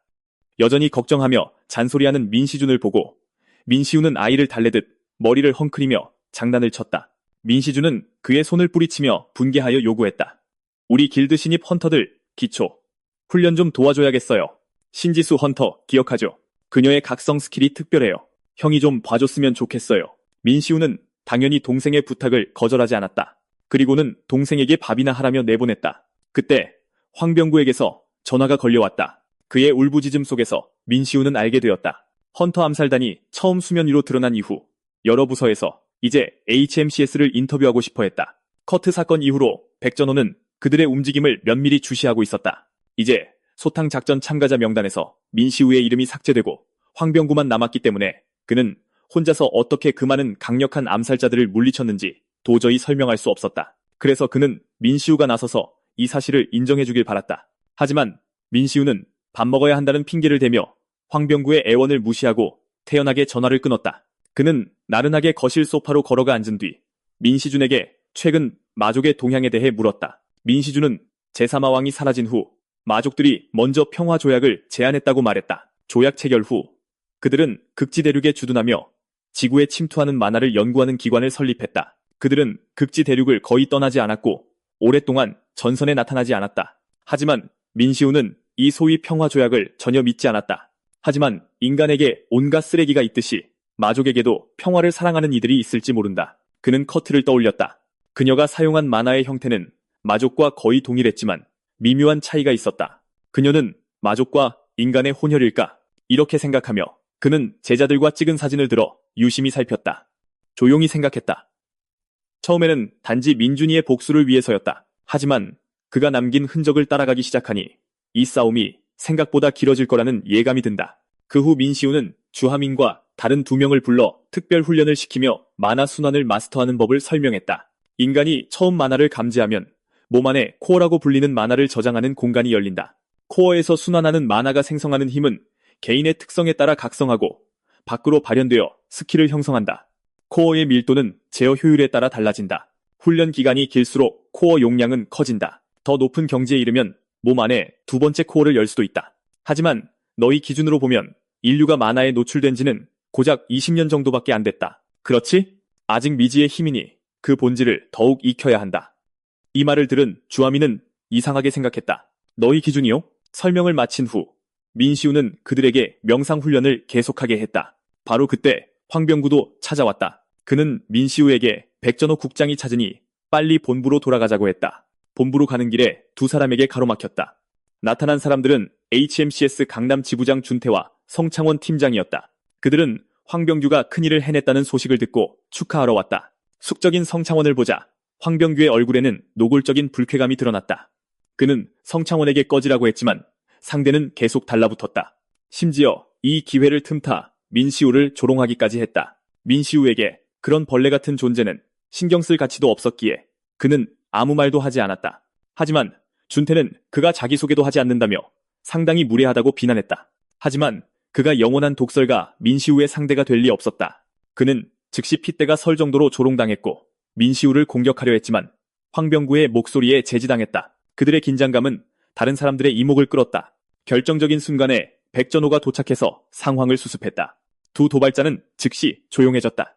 모두의 시선 아래 백전호는 민시우를 따뜻하게 맞이했다. 이로 인해 그 두 사람은 국장실에서 민시우의 정체에 대해 더욱 궁금해했다. 민시우는 단도직입적으로 말했다. 지부장님께서 저한테 무슨 볼일이시죠? 예상대로 백전호는 RC, 교도소, 호송 임무 사건 때문에 찾아왔다. 그는 먼저 황병구를 내보낸 뒤 베스티아 소탕과 탈주 사건이 민시우와 관련이 있으며 민시우가 호송 임무 중에 관련 단서를 찾았을 것이라는 자신의 추측을 밝혔다. 하지만 백전호는 헌터 수사 목록에 있는 각성자, 범죄자들, 특히 민시우 같은 미스터리한 신입이 연루된 사건을 못 본 척할 수 없었다. 그래서 그는 민시우의 오랜 지인을 수소문해 그를 초대했다. 그 사람도 민시우를 만나고 싶어 했다. 민시우가 궁금한 듯 고개를 돌렸다. 나를 만나고 싶어 한다고? 누가? 백전호가 소개했다. 1세대 헌터의 전설이자 3존 중 한 분이신 무인길드 회장 도경호 헌터님이십니다. 그 후 두 사람은 한 선술집에 와서 담소를 나누었다. 민시우 안에 있던 브레이가 호기심을 참지 못했다. 야, 이 늙은이는 누구야? 왜 너한테 친한 척하는 건데? 민시우가 뇌파로 대답했다. 1세대 헌터, 3존 중 한 명인 검기 도경후. 그 시절 내 동료였지. 도경후가 그동안 어디 숨어 있었냐고 묻자 민시우는 술을 마시며 여유롭게 설명했다. 민시우가 다른 세계에서 100년을 보냈다는 말을 듣고도 도경후는 그다지 놀라지 않았다. 민시우는 그때 4대 마왕을 죽인 후 차원 마법이 발동됐는데 그게 마왕의 마지막 스킬이었는지 아니면 아티팩트의 힘이었는지 모르겠다고 말했다. 하지만 도경후는 4대 마왕이 아직 살아있다고 말했고 그 말에 민시우는 충격에 빠졌다. 그는 즉시 흥분했다. 그러나 도경후는 우선 진정하라고 말한 뒤 마왕이 살아있다고는 할 수 있지만 사실상 시체나 다름없다고 설명했다. 그는 민시우가 4대 마왕을 물리치고 사라진 후 인류의 상황에 대해 이야기했다. 첫 번째 게이트가 나타난 후 몬스터들이 끊임없이 인간을 공격하여 세상은 혼란에 빠졌다. 마침내 게이트를 닫았지만 어중이떠중이 각성자들이 들고 일어나 치안은 파괴되었고 연이어 마인 전쟁이 벌어졌다. 이런 상황에서 마족들이 먼저 평화 조약을 제안했다. 그들은 전례 없는 조건을 제시했는데 각국의 재난 구호를 도울 뿐만 아니라 인간에게 게이트를 닫는 방법도 가르쳐주겠다고 했다. 그 대가로 그들은 기진맥진한 마왕의 유해를 수습하고 원래 차원으로 돌아갈 수 있을 때까지 머물 극지방 영토를 요구했다. 사람들이 아직 게이트와 만화에 익숙하지 않던 시절 대부분의 민간인들은 게이트 이전의 평화를 되찾는 것이 인류 전체를 위한 것이라고 생각했다. 결국 인간은 그 제안을 받아들였고 각국을 대표하는 최고 헌터들이 모여 조약에 동의했다. K국을 대표하여 조약에 동의한 헌터는 최대수였다. 조약 체결 후 마족들은 지원을 제외하고는 지정된 극지방 영토를 떠나지 않았고 아무런 문제도 일으키지 않았다. 물론 일부 1세대 헌터들은 마족의 제안을 의심하고 반대했지만 마인 전쟁에서 사령관 역할을 했던 민시우가 사라진 후 모두 뿔뿔이 흩어졌다. 그 이후 나 역시 마족의 움직임을 의심하지 않았다. 네가 돌아온 것을 보기 전까지는 뭔가 이상하다는 느낌이 들었다. 민시우가 무엇이 이상하냐고 물었다. 도경후는 잠시 말을 멈췄다. 너 자신 미친 게 민시우라는 존재 말이다. 지난 10년간의 기록에서는 네 흔적을 찾을 수가 없어. 최대수가 너에 대한 모든 것을 거의 지워버렸다. 2세대 이후의 헌터들은 대부분 너의 업적에 대해 아무것도 모른다. 오늘 너를 보기 전까지 나조차 내 얼굴이 가물가물했다. 우리 수없이 어깨를 나란히 하고 싸우지 않았나? 고작 10년 만에 넌 완전히 잊혔다. 지금 와서 돌이켜보면 부자연스럽게 느껴진다. 민시우가 전곡을 찔렀다. 마족과 최대수 사이에 다른 거래가 있었다고 생각하는군? 그럴 거야. 왜냐하면 그 녀석은 그때나 지금이나 너를 이기기 위해서라면 무슨 짓이든 할 놈이니까. 도경후가 대답했다. 민시우는 속으로 생각했다. 단지 내 존재를 지우기 위해서라고. 그놈 자존심이 그렇게 센가? 이때 도경후가 물었다. 너와 함께 싸웠던 제자들은 상황을 더 잘 알겠지. 만나볼 텐가? 민시우는 잠시 침묵하다가 담담하게 대답했다. 내 말대로 다들 흩어졌어. 만나기 쉽지 않아. 하지만 도경후는 강여화가 아직 K국에 있으며 청화길드를 이끄는 S급 마스터가 되었다고 말했다. 내 말을 유독 잘 따르던 애로 기억하는데 뜻밖에도 최대수의 부하가 될 줄이야. 민시우는 이 말에 아무 대답도 하지 않았다. 두 사람은 그 후 편하게 이야기를 나눴다. 그러나 그들은 누군가 몰래 그들의 만남을 촬영하고 방금 이야기했던 사람에게 사진을 보냈다는 사실을 몰랐다. 사진 속 남자의 얼굴을 똑똑히 보자 강여화는 중얼거렸다. 정말 민시우님이시구나. 엄청난 기쁨과 서러움이 뒤섞여 그녀는 바닥에 주저앉았다. 그녀는 지난 10년간 민시우를 찾으며 겪었던 모든 고난을 떠올리며 큰 소리로 울음을 터뜨릴 수밖에 없었다. 최대수의 부하가 된 이후로 민시주는 그녀에게 어떤 소식도 알려주지 않았다. 그래서 그녀는 사람을 보내 도경우를 추적했다. 모두가 민시우가 돌아오지 않을 것이라고 믿었지만 그녀는 결코 포기하지 않았고 온 세상을 뒤져도 그의 흔적을 찾지 못했다. 그리고 지금 그는 K국에 무사히 나타났다. 그녀에게 이것은 의심할 여지 없이 엄청난 희소식이었다. 이렇게 생각하며 그녀는 즉시 일어나 민시우를 만나러 갈 준비를 했다. 막 떠나려던 참에 갑자기 나타난 최대수에게 제지당했다. 그녀는 공손하게 각하라고 불렀다. 사적으로는 그냥 삼촌이라고 부르라고 했잖니. 그는 천천히 강여화에게 다가갔다. 어디 그리 급하게 가느냐? 그는 그녀의 어깨에 손을 얹었다. 내 어미가 죽었을 때도 미동도 않던 네가 이렇게 흔들리다니. 그놈이 정말 돌아온 모양이구나. 그는 강여화의 머리를 쓰다듬었다. 어찌 그리 어리석고 순진하냐. 한 번 버려졌으면 됐지. 피는 물보다 진한 법. 내 누이의 유일한 딸을 어찌 쉽게 놓아주겠느냐. 너는 나의 유일한 조카다. 강여화는 그의 손을 뿌리치며 스승님을 찾기 위해 그의 팀에 합류했다고 말했다. 최대수는 모든 것을 알고 있다고 말했다. 그는 그녀가 민시우의 실종에 자신이 연루되었다고 의심하며 자신의 비밀을 캐내기 위해 겉으로는 복종하면서 속으로는 따르지 않는다는 것을 알고 있었다. 이제 세상의 모든 헌터는 막대한 자본과 같다. 유용한 인력이자 최씨 가문의 피를 이은 너를 어찌 민시우에게 넘겨주겠느냐. 강여화는 분노하며 최대수가 가장 힘들었을 때 자신을 버렸다고 말했다. 자신을 지금의 강여화로 성장시켜준 것은 줄곧 민시우였다고. 그러나 상대의 다음 말은 순식간에 그녀의 모든 힘을 빼앗았다. 그래? 그놈은 내가 흉악범의 딸이라는 걸 모르니까. 어리석은 짓 마라, 여화야. 최대수는 천천히 그녀를 지나쳐 걸었다. 만약 그가 너의 과거를 안다면 어떤 반응을 보일까? 네가 아무리 고상한 척해도 네 출신은 변하지 않아. 그 말을 남기고 그는 떠났고 강여화만이 홀로 내면의 고통을 감내해야 했다. 장면은 제국길드 본부로 전환된다. 민시우는 동생의 요청에 따라 신입들을 위한 합동훈련을 진행하러 왔다. 그는 홍마와 셜리도 함께 데려왔다. 헌터들이 셜리의 얼굴을 알아보지 못하도록 민시우는 그에게 마스코트 탈을 쓰게 했다. 모두 모인 것을 보고 민시우는 그들을 길드 소유의 F5 게이트로 이끌었다. 그러자 그들은 한 숲에 도착했다. 민시우는 즉시 신지수와 김병국에게 그들의 기술을 시연하게 했다. 두 사람은 즉시 몸속의 만화를 활성화시키기 위해 애썼다. 이쪽에서 오랜 시도 끝에 신지수는 곧 성공할 것 같은 느낌을 받았다. 하지만 그 힘은 갑자기 통제불능이 되어 그녀를 땅바닥으로 날려보냈다. 이것을 본 민시우는 그녀에게 채찍을 던져주며 설명했다. 그건 주문 보조, 저주 도구다. 주문이 많고 복잡할수록 효과는 더 커지지. 저주 도구를 들고 다시 해봐. 그래서 신지수는 채찍을 꽉 쥐고 다시 시도했다. 뜻밖에도 이때 한 무리의 고블린이 갑자기 나타났다. 민시우는 즉시 전장에서 거리를 두었고 김병국과 신지수에게 그들을 처리하게 했다. 김병국은 재빨리 자신의 스킬을 사용했는데 고작 B+급 추적 스킬이었다. 게다가 만화를 능숙하게 사용하지 못하고 그저 맹목적으로 스킬을 난사할 뿐이었다. 아니나 다를까 그는 금방 모든 만화를 소진했다. 결정적인 순간 신지수가 마침내 영창을 끝내고 A+급 스킬인 테이밍을 사용했다. 고블린들은 즉시 그녀에게 제어되어 공격을 멈췄다. 신지수는 명령을 내렸다. 물러서. 고블린들은 순순히 몇 걸음 뒤로 물러났다. 이것을 본 셜리와 적기는 다소 놀랐다. 신지수가 희귀한 지배 계열 스킬을 사용하다니. 신지수는 또한 자랑스럽게 자신의 성과를 민시우에게 보여주었다. 민시우는 나른하게 대답했다. 엉덩이만 보이더군. 고작 한 마리밖에 조종 못하잖아. 그래서 순식간에 신지수의 비명이 숲속에 울려 퍼졌다. 이 훈련은 하루 종일 계속되었다. 그들이 게이트에서 나왔을 때는 이미 저녁이었다. 막 나오자마자 그들은 앞에서 소란을 목격했다. 신지수는 최근 제국 길드와 청화 길드가 중동 사막에서 동시에 게이트를 발견했고 서로 지분 분배를 협상해야 한다고 설명했다. 청화 길드 사람들이 도착한 것을 보고 민시우는 곧장 군중을 향해 걸어갔다. 그리고 이곳에서는 한 부하가 강예화에게 보고하고 있었다. 청화와 제국이 게이트를 발견했을 때 안에는 이미 한 무리의 헌터 시체가 있었다고. 그 시체들은 평범한 몬스터에게 공격당한 것 같지 않았다.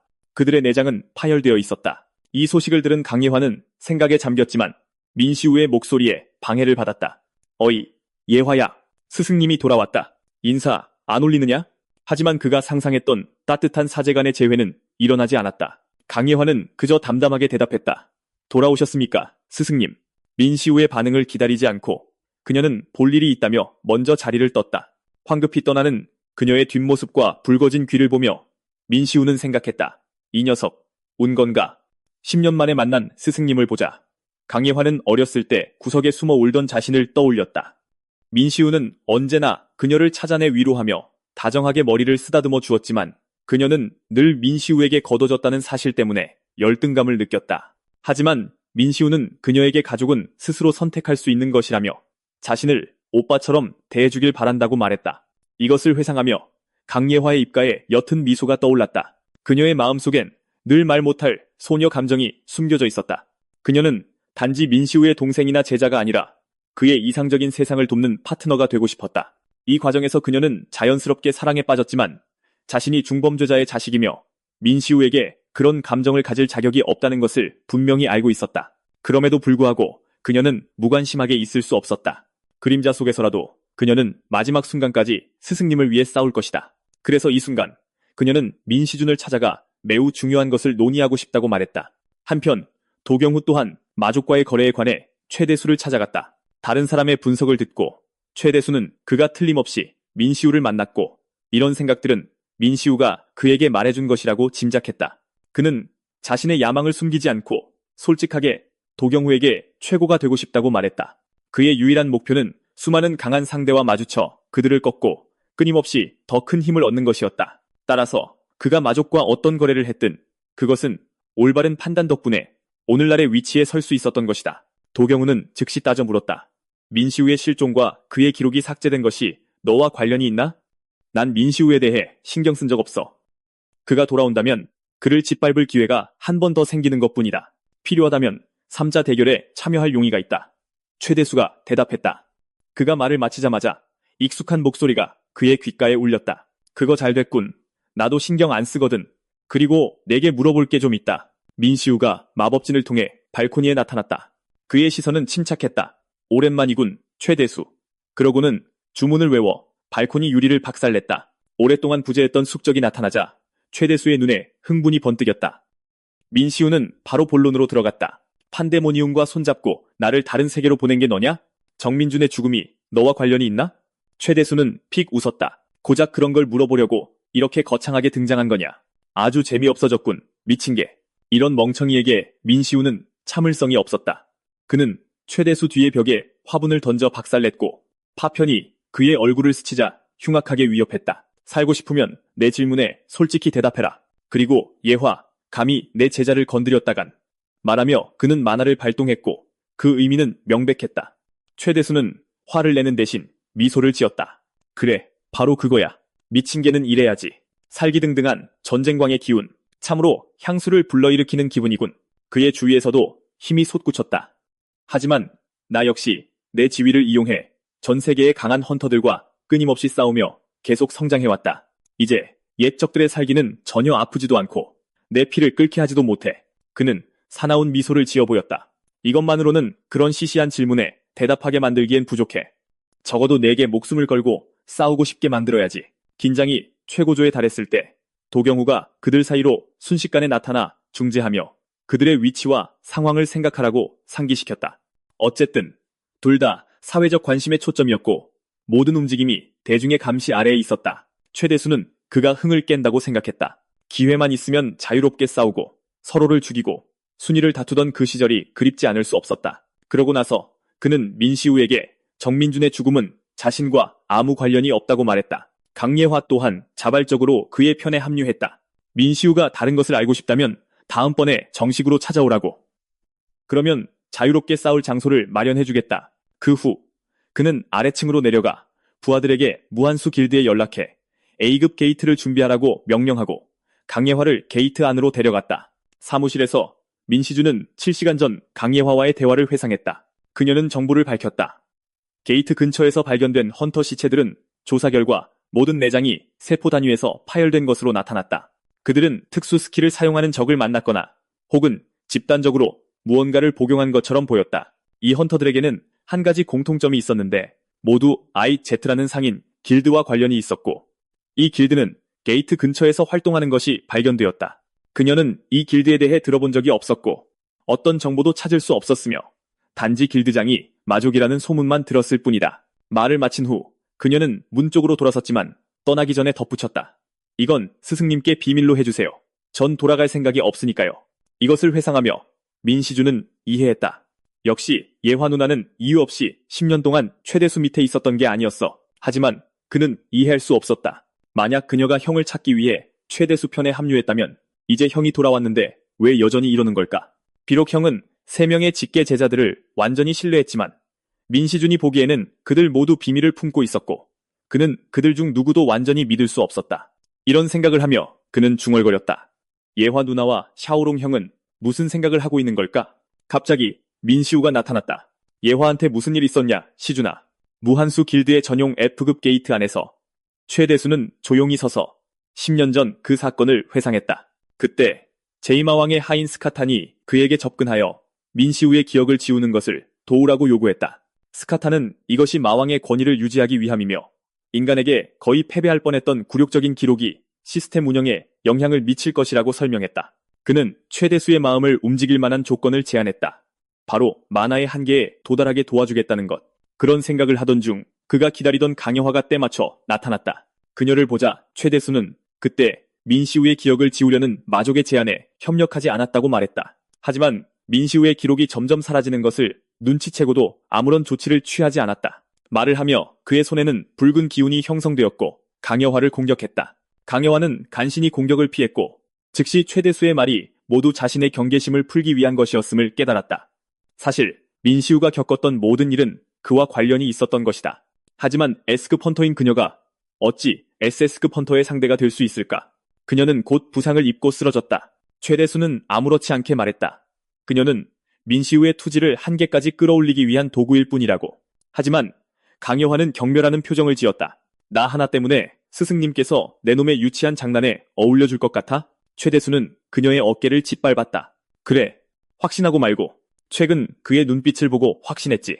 그는 지난 10년 동안 그곳에 많은 것을 남겨두고 왔으니까. 말하며 그는 발에 힘을 주었다. 넌 그저 불쏘시개가 되어주면 돼. 그 말과 함께 그의 손바닥에서 사슬 모양의 저주 도구가 형성되어 강여화를 단단히 묶었다. 그녀가 여전히 발버둥 치는 것을 보고 최대수는 의미 없는 저항은 그만두라고 충고했다. 이건 흑천의 최고의 장인이 만든 저주 도구다. S급 헌터라도 쉽게 벗어날 수 없지. 이 저주 도구는 만화를 흡수하거든. 네가 발버둥 칠수록 내 코어는 더 빨리 고갈될 거다. 마음껏 발버둥 쳐봐. 그게 네 역할이니까. 강여화의 눈에는 두려움 없는 반항심이 서려 있었다. 이 쓰레기 같은 놈. 그녀가 말을 마치자마자 갑자기 귓가에 폭발음이 울렸다. 민시우가 번개처럼 최대수 앞으로 돌진했고 둘은 즉시 격렬한 힘의 충돌을 일으켰다. 그 충격은 너무나 강력해서 사막 전체를 산산조각냈다. 최대수는 이 일격을 받아내며 흥분해서 외쳤다. 지금부터 역사의 새로운 장이 열리는 것이다. 지루한 구시대의 영웅은 여기서 사라져라. 이 땅 최강의 최대수가 역사에 기록될 것이다. 이 중이병스러운 대사에 민시우는 심기가 매우 불편했다. 뭔 개소리야. 즉시 마법진이 펼쳐졌다. 황금빛 번개가 헤엄치는 용처럼 최대수를 향해 날아갔다. 최대수는 웃으며 가볍게 이 공격을 받아냈다. 정말 싱겁기 짝이 없군. 미친 게 10년이라는 세월이 우리 사이의 격차를 이토록 벌려놓았구나. 브레이가 걱정스럽게 물었다. 태품, 괜찮아. 내 출력은 아직 완전히 회복되지 않았어. 하지만 민시우는 지금 그런 걸 신경 쓸 겨를이 없다고 말했다. 그는 즉시 모든 에너지를 방출했고 이전보다 몇 배나 더 강력한 황금빛 번개가 그를 감쌌다. 이 순간 그는 최대수와 죽을 때까지 싸울 작정이었다. 브레이가 초조하게 경고했다. 너 미쳤어. 내 만화는 기껏해야 절반 정도 회복됐을 뿐이야. 게다가 저 녀석은 네가 만난 인간 중 가장 강해. 이런 상황에서 무리하게 한계까지 밀어붙이면 부작용이 생길 수도 있어. 민시우가 중얼거렸다. 절반이라도 괜찮아. 전혀 문제없어. 그는 더 이상 망설이지 않고 최대수에게 첫 공격을 날렸다. 하나의 금색과 하나의 붉은색의 강력한 힘의 대결은 천지 사이에 거대한 파도를 일으켰다. 순식간에 땅이 흔들리고 산이 울부짖었다. 금색과 붉은색이 뒤섞여 모든 것을 휩쓰는 토네이도 같은 에너지장을 보며 강여환은 엄청난 충격을 받았다. 이것이 바로 진정한 각성자라 불리는 1세대 헌터들의 격돌인가. 속도가 너무 빨라 육안으로는 따라갈 수 없었다. 이것이 S급과 SS급의 격차인가? 한 차례 공방 후 최대수는 삼지창을 소환해 무기로 삼아 민시우에게 정식으로 공격을 개시했다. 민시우는 불평하지 않을 수 없었다. 10년이 지났는데도 여전히 장난감 수집이나 하며 노는 걸 좋아하는군. 그 말과 함께 그는 마법진을 펼쳤고 땅에서 흙벽이 솟아올라 최대수의 공격을 막으려 했다. 하지만 최대수의 삼지창은 아티팩트인 듯 막을 수 없는 기세로 흙벽을 손쉽게 뚫었다. 그리고 창끝은 민시우를 똑바로 향했지만 민시우는 창자루를 직접 붙잡았다. 자신의 무기가 잡히자 최대수는 재빨리 길이가 다른 여러 개의 검을 소환하고 단검 하나를 쥐고 민시우에게 돌진했다.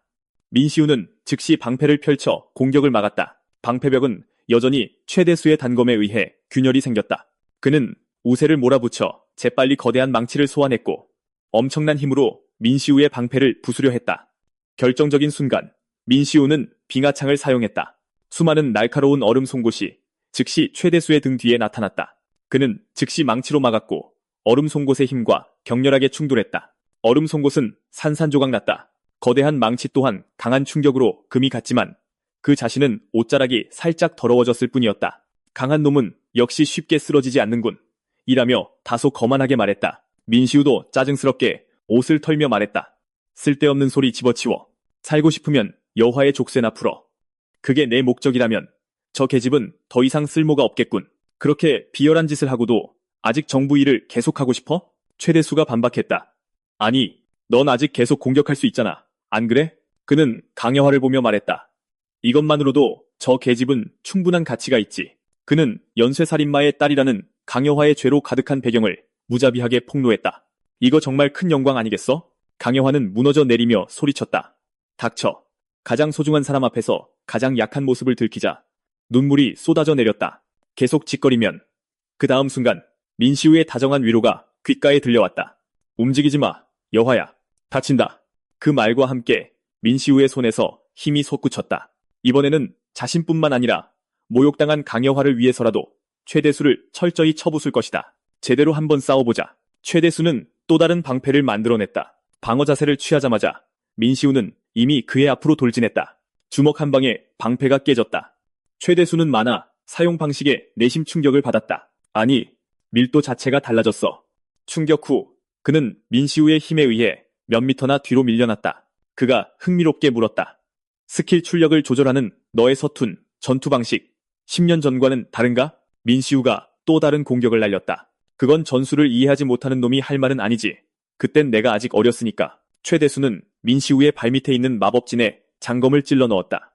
원래 녹색으로 빛나던 원이 순식간에 붉게 변하더니 땅속에서 쇠사슬 2개가 튀어나와 민시우의 발을 단단히 묶었다. 최대수는 원에서 거대한 검을 소환해 민시우를 향해 힘껏 내리쳤고 검기가 지나간 자리에는 거대한 흙먼지가 일어나 민시우의 모습을 삼켜버렸다. 이 광경을 본 강여환은 비통하게 외쳤다. 스승님. 최대수가 끝났다고 생각한 순간 연기가 걷히며 그 모습이 드러났다. 민시우는 검날을 굳건히 잡았고 눈에는 왕의 위엄이 가득했다. 넌 내 상대가 안 돼, 최대수. 이 강력한 검을 맞고도 상대가 멀쩡한 것을 보자 최대수는 검을 쥔 손이 저도 모르게 떨려왔다. 그의 마음속에서 두려움이 서서히 피어올랐다. 전설적인 아티팩트, 건물 전체를 가를 수 있는 거대한 검인데 민시우가 미동도 없이 그것을 잡고 있다니. 민시우는 거대한 검을 천천히 들어올리며 물었다. 네가 10년을 수련했으면 뭐하나? 나는 100년을 수련했다. 이 자식아. 그는 최대수의 복부를 강하게 가격했다. 최대수는 그의 주먹에 맞아 나라가 근처 흙더미에 세게 처박혔다. 하지만 이 일격으로 그가 완전히 쓰러진 것은 아니었다. 그는 천천히 일어나 민시우를 향해 걸어가며 손목에 있는 팔찌를 보았다. 5년 전부터 시작됐지. 그렇지? 전 세계 모든 SS급 헌터는 이걸 의무적으로 착용해야 해. 만화, 신체 능력, 스킬, 모든 것이 사회에 큰 해를 끼치는 걸 막기 위해 제한되지. 정부 허가 없이 팔찌를 제거하면 그 순간 범죄자가 되는 거야. 이딴 거 정말 짜증나 죽겠네. 그 말과 함께 그는 팔찌를 풀어 땅에 던져버렸다. 이전보다 몇 배나 강한 힘이 그에게서 터져나왔다. 너한테 한번 시험해보지. 민시우는 가차없이 폭로했다. 넌 언제나 목소리만 크구나. 그는 진지하게 말했다. 뭐라도 보여줘봐. 두 사람의 힘이 격렬하게 충돌하며 전투의 중심에 거대한 에너지 소용돌이가 생겨났다. 강력한 마력의 압박이 강여화를 땅바닥으로 날려버렸다. 그녀를 묶고 있던 사슬, 저주 도구가 금이 갔고 그녀는 경악하며 생각했다. 이대로 가다간 게이트가 붕괴되고 어쩌면 바깥의 무고한 시민들에게까지 영향을 미칠 거야. 그녀는 이 결투가 계속되는 것을 막기 위해 사슬에서 필사적으로 벗어났다. 그리고 여기 두 명의 최정상 헌터가 각자 궁극의 기술을 사용하며 전력으로 싸우고 있었다. 최대수는 또 다른 천둥망치를 꺼내 들었다. 민시우는 섬광으로 공격을 피한 뒤 더욱 견고한 방패를 소환하여 최대수의 뇌격을 가볍게 막아냈다. 최대수는 패배감을 감출 수 없었다. 제한을 풀었는데도 격차가 이렇게나 크다니. 억눌리는 것을 참지 못한 그는 완전히 미쳐 자신의 모든 아티팩트를 맹렬히 소환했다. 그 중에서 장검 하나를 골라 휙 하고 민시우에게 던졌다. 그 검은 순식간에 사나운 호랑이로 변해 포효하며 달려들었다. 이 기이한 광경을 본 민시우는 깨달았다. 이 호랑이는 아티팩트에 봉인된 마수였다. 호랑이가 가까이 다가오자 그는 즉시 마법진을 여러 테이밍을 시전했다. 호랑이는 순식간에 민시우의 애완동물이 되었다. 그는 나른하게 명령했다. 이리 와, 저놈을 물어. 그의 거만한 표정은 최대수를 격분시켰고 그는 반격하려 했다. 하지만 강여화가 갑자기 두 사람 사이로 뛰어들어 그만두라고 명령했다. 두 분 다 미쳤어요? 주위를 둘러보세요. 게이트가 붕괴 직전이라고요. 어떤 결과가 초래될지 모르세요? 여기서 휘몰아치는 마력이 밖으로 새어나가면 어떻게 될지 말이에요. 그녀는 최대수를 차갑게 쳐다봤다. 일이 그렇게 되면 당신이라도 책임을 피할 수 없어요. 법정에 서게 될 결과를 아셔야 할 텐데요. 그렇죠. 당신이 이성을 잃은 동안 저는 이미 협회와 HMCS 본부에 연락했어요. 그들이 곧 게이트를 다시 열 거예요. 그녀의 말이 끝나자마자 땅에 떨어진 팔찌가 울렸다. 최대수가 그것을 집어들고 전화를 받았다. 수화기 너머에서 남자의 목소리가 들려왔다. 최대수 회장님, HMCS 국제본부의 에드워드입니다. 긴급 상황입니다. 즉시 와주십시오. 최대수는 속으로 욕을 내뱉고는 대답했다. 지금 가겠습니다. 최대수가 떠난 후 강여화는 모든 힘이 빠진 듯 땅에 주저앉았고 속은 극도로 불안했다. 스승님께서 물으시면 뭐라고 대답해야 할까? 그가 정성껏 키운 제자가 사실은 살인자의 딸이라고 말해야 하나. 하지만 그녀가 상상했던 일은 아무것도 일어나지 않았다. 민시우는 그저 그녀 곁에 웅크리고 앉아 걱정스럽게 물었다. 여화야, 괜찮니? 많이 다쳤어? 이 말은 봄바람처럼 강여화의 마음을 어루만졌다. 쌓였던 서름이 한순간에 터져나와 그녀는 목이 메는 것을 참지 못하고 민시우를 꽉 껴안았다. 대통령 집무실에서 최대수는 에드워드와 화상통화를 하고 있었다. 그는 게이트 안에서 간단한 힘 훈련을 했을 뿐 불법적인 일은 없었다고 주장했다. 하지만 HMCS 국제본부 부회장 에드워드 시 쿠로키는 지적했다. 최대수가 말한 것은 제어 팔찌를 제거하기 전에 상황이라는 것을. 팔찌를 제거하려면 헌터 협회나 HMCS에 보고해야 하고 HMCS 헌터에게 마력을 사용하는 것은 사회적 혼란을 야기하는 사건을 피하기 위해 구금 및 조사를 의미하기 때문입니다. 그는 최대수가 이 문제를 스스로 처리하길 바랐다. 또한 관련자들의 증언을 확보하기 위해 그는 최대수와 싸운 민시우를 만나러 직접 K국으로 갈 준비를 했다. 일주일 후 청화길드 건물. 강여화가 자신이 돌아온 것을 알면서도 일부러 피했는지 이유를 알게 된 후 민시우는 무력감을 느꼈지만 더는 추궁하지 않았다. 대신 강여화가 정민준의 사건을 조사하고 있었는지 물었다. 강여화는 살인자가 K국 출신이 아니라는 것 외에는 아무것도 모른다고 사과했다. 그녀는 최대수가 순전히 개인적인 이득을 위해 자신을 그의 편에 서게 했다고 설명했다. 오랫동안 관찰한 바로는 최대수는 민시준이나 민시우의 다른 제자들에게 접근할 계획이 없었다. 이 말이 변명처럼 들릴 것을 깨닫고 그녀는 단지 객관적인 사실을 말하고 있을 뿐이라고 재빨리 설명했다. 하지만 민시우는 부드럽게 그녀의 머리를 쓰다듬으며 따뜻하게 위로했다. 그가 널 가족으로 여겼다면 그런 쓰레기 같은 짓은 하지 않았을 거야. 그는 그녀에게 이제부터 혈연에 얽매이지 말라고 말했다. 너는 너만의 인생이 있는 독립적인 개인이니까 정말 죄책감이 든다면 떳떳하게 살면서 가능한 한 사회에 환원하면 돼. 자신 또한 예전처럼 진심으로 그녀를 도울 것이라고 했다. 민시우의 따뜻한 말은 다시 한번 강여화의 마음을 달래주었다. 그녀는 조용히 눈물을 닦고 민시우가 실종된 10년 동안 항상 민시준을 힘들게 해서 매우 죄송했다고 말했다. 하지만 민시우는 신경 쓰지 않았고 만나서 얘기를 나누면 된다고 생각했다. 이때 황병구와 백전호가 갑자기 찾아와 HMCS 본부 부국장이 민시우를 만나기 위해 직접 K국으로 오고 싶어 한다고 말했다. 이를 본 강여환은 놀리지 않을 수 없었다. 돌아가세요. 스승님. 곧 많은 사람들이 스승님께 주목하게 될 것 같네요.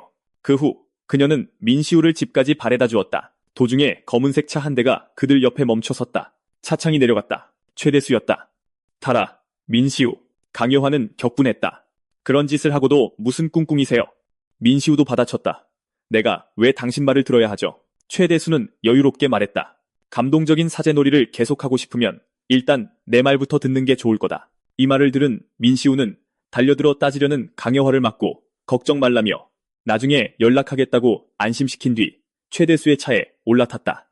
차에 타자마자 최대수는 정보를 밝혔다. 사막지대에 반마족으로 구성된 집단이 있어. 오랫동안 마족과 접촉해온 인간들뿐만 아니라 마족과 인간의 혼혈도 있지. 그 마인 혼혈들은 일반 마족과 달리 뿔이나 날개가 없고 흑마나를 사용했다. 이 말을 마친 후 최대수는 민시우를 차에서 내리게 했다. 최대수가 방금 언급한 반마족들을 생각하며 민시우는 문득 베스티아의 수장 커트를 떠올렸다.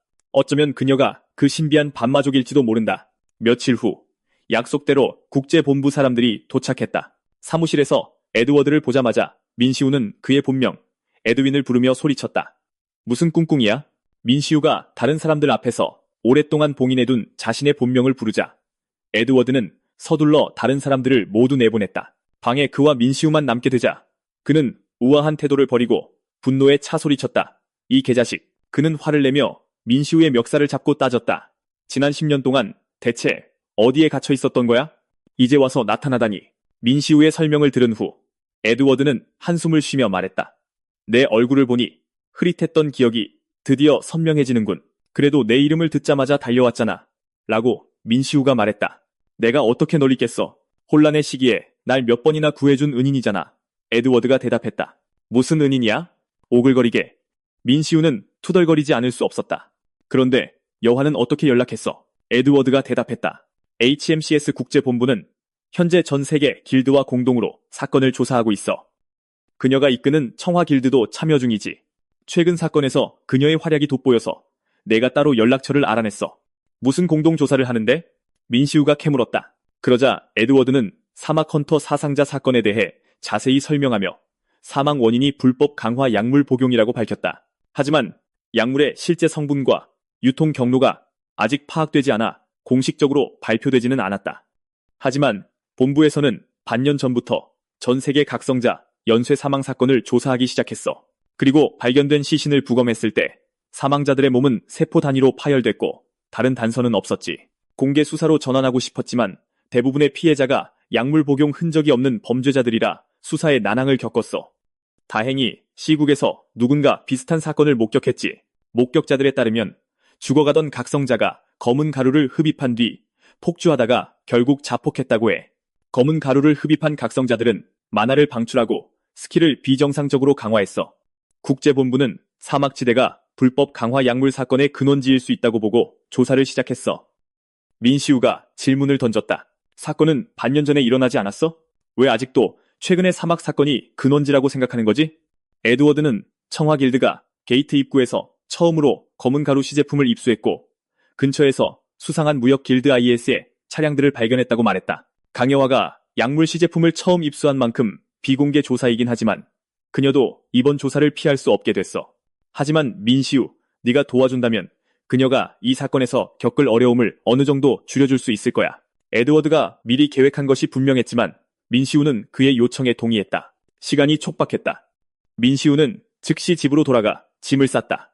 그가 유럽 본부로 출장을 간다는 소식을 듣고 브레인은 지난번처럼 많아 출력을 한계까지 끌어올릴까봐 걱정했다. 그래서 그에게 소식을 전했다. 자신의 몸에 변이가 일어났다는 것이다.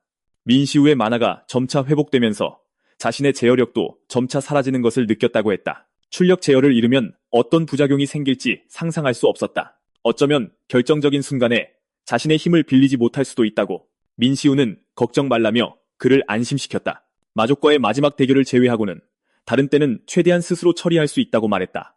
모든 준비를 마친 후 그는 유럽행 비행기에 올랐다. 이틀 후 HMCS 국제본부. 라운지에는 이미 세 사람이 와 있었다.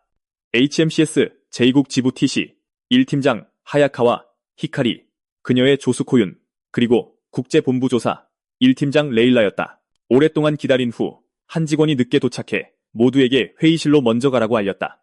회의실에 모두 모인 후 에드워드는 먼저 레일라에게 사건을 간략히 설명해 달라고 요청한 뒤 용무가 있다며 먼저 자리를 떴다. 에드워드가 떠나자 분위기는 다소 어색해졌다.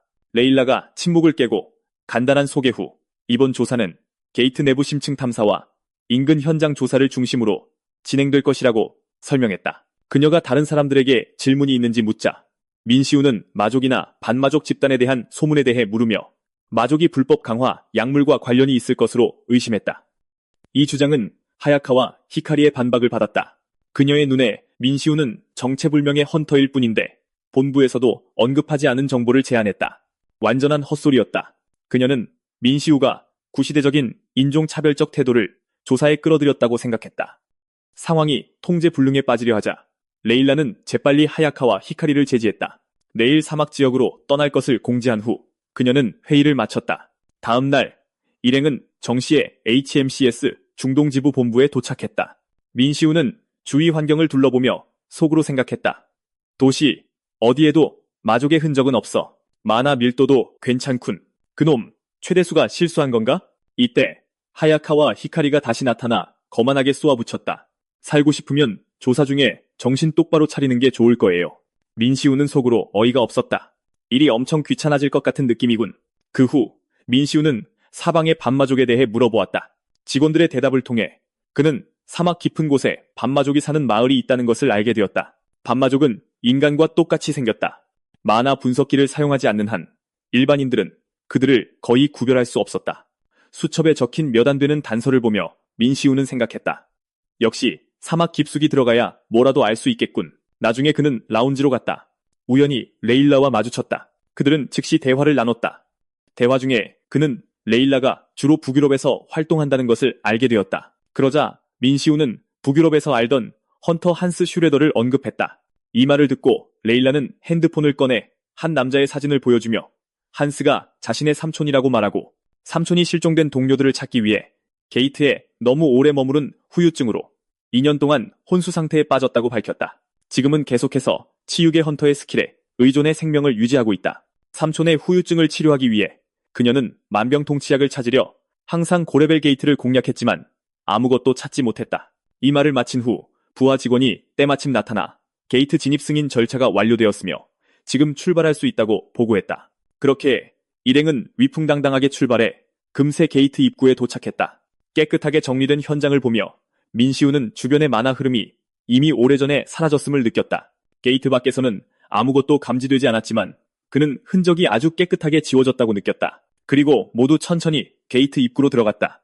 하지만 그들은 멀리 떨어진 언덕에서 누군가가 자신들의 움직임을 계속 감시하고 있다는 것을 눈치채지 못했다. 앞장선 백발 남자의 얼굴은 끔찍한 흉터로 뒤덮여 있었고 그는 시익 웃으며 일이 생각보다 간단하다고 말했다. 제 발로 시체 덤이 속으로 걸어 들어오고 있군. 들어가자마자 레일라는 즉시 그 자리에 마법진을 펼쳐 불법 강화 약물에 대한 단서를 조사했다. 이것은 그녀의 A랭크 스킬 만바라는 나무들의 비밀 정원이었다. 순식간에 덩굴들이 솟아나 반경 30km라는 놀라운 범위를 뒤덮었지만 그녀는 근처에서 어떠한 몬스터의 움직임도 감지하지 못했다. 탐지와 방어 능력을 모두 갖춘 덩굴이 펼쳐진 후 레일라는 모두에게 덩굴이 덮인 구역 내에서 각자 조사를 하도록 했다. 귀찮은 것을 싫어하는 민시우는 자연스럽게 단독 행동을 선택했다. 이때 그는 땅의 작은 구역에서 검은 연기가 피어오르는 것을 발견했다. 조사를 좀 해보니 이 검은 흙 속의 불순물에 마기가 포함되어 있다는 것을 발견했다. 누군가 고의로 이곳에 뿌렸을 거라 짐작한 그는 즉시 붉은 악마에게 전화를 걸어 게이트 밖 상황을 물었다. 붉은 악마는 입구 근처에서 수상한 검은 옷을 입은 사람 5명을 발견했으며 그들이 들어오면 즉시 연락하겠다고 말했다.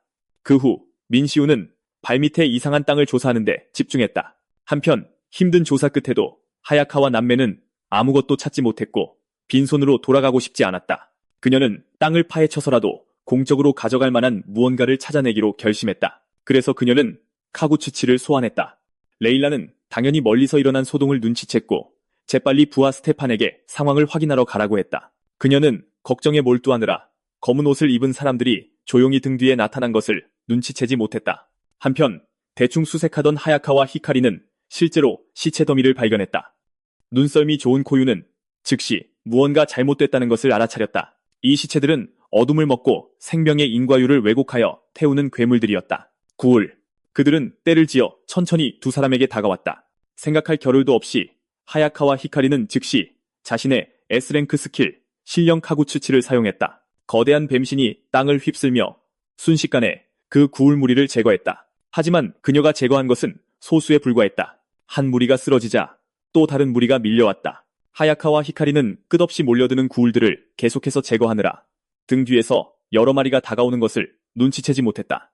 다행히 스테판이 제때 도착해 지원했다. 하지만 전투가 계속되고 만화가 고갈되자 몇몇 사람들은 점차 벅차다고 느끼기 시작했다. 바로 그때 거대한 마법진이 공중에 나타났다. 수많은 붉은 화살들이 유성처럼 쏟아져 내렸다. 마치 자동 조준처럼 시야에 있는 모든 구울들을 정확하게 제거했다.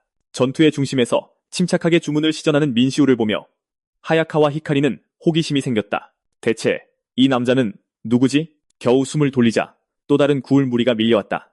이를 본 하야카와 히카리는 재빨리 스테판에게 레일라와 연락하라고 했지만 스테판은 연락이 닿지 않는다고 말했다. 민시우는 무언가 잘못됐음을 직감했다.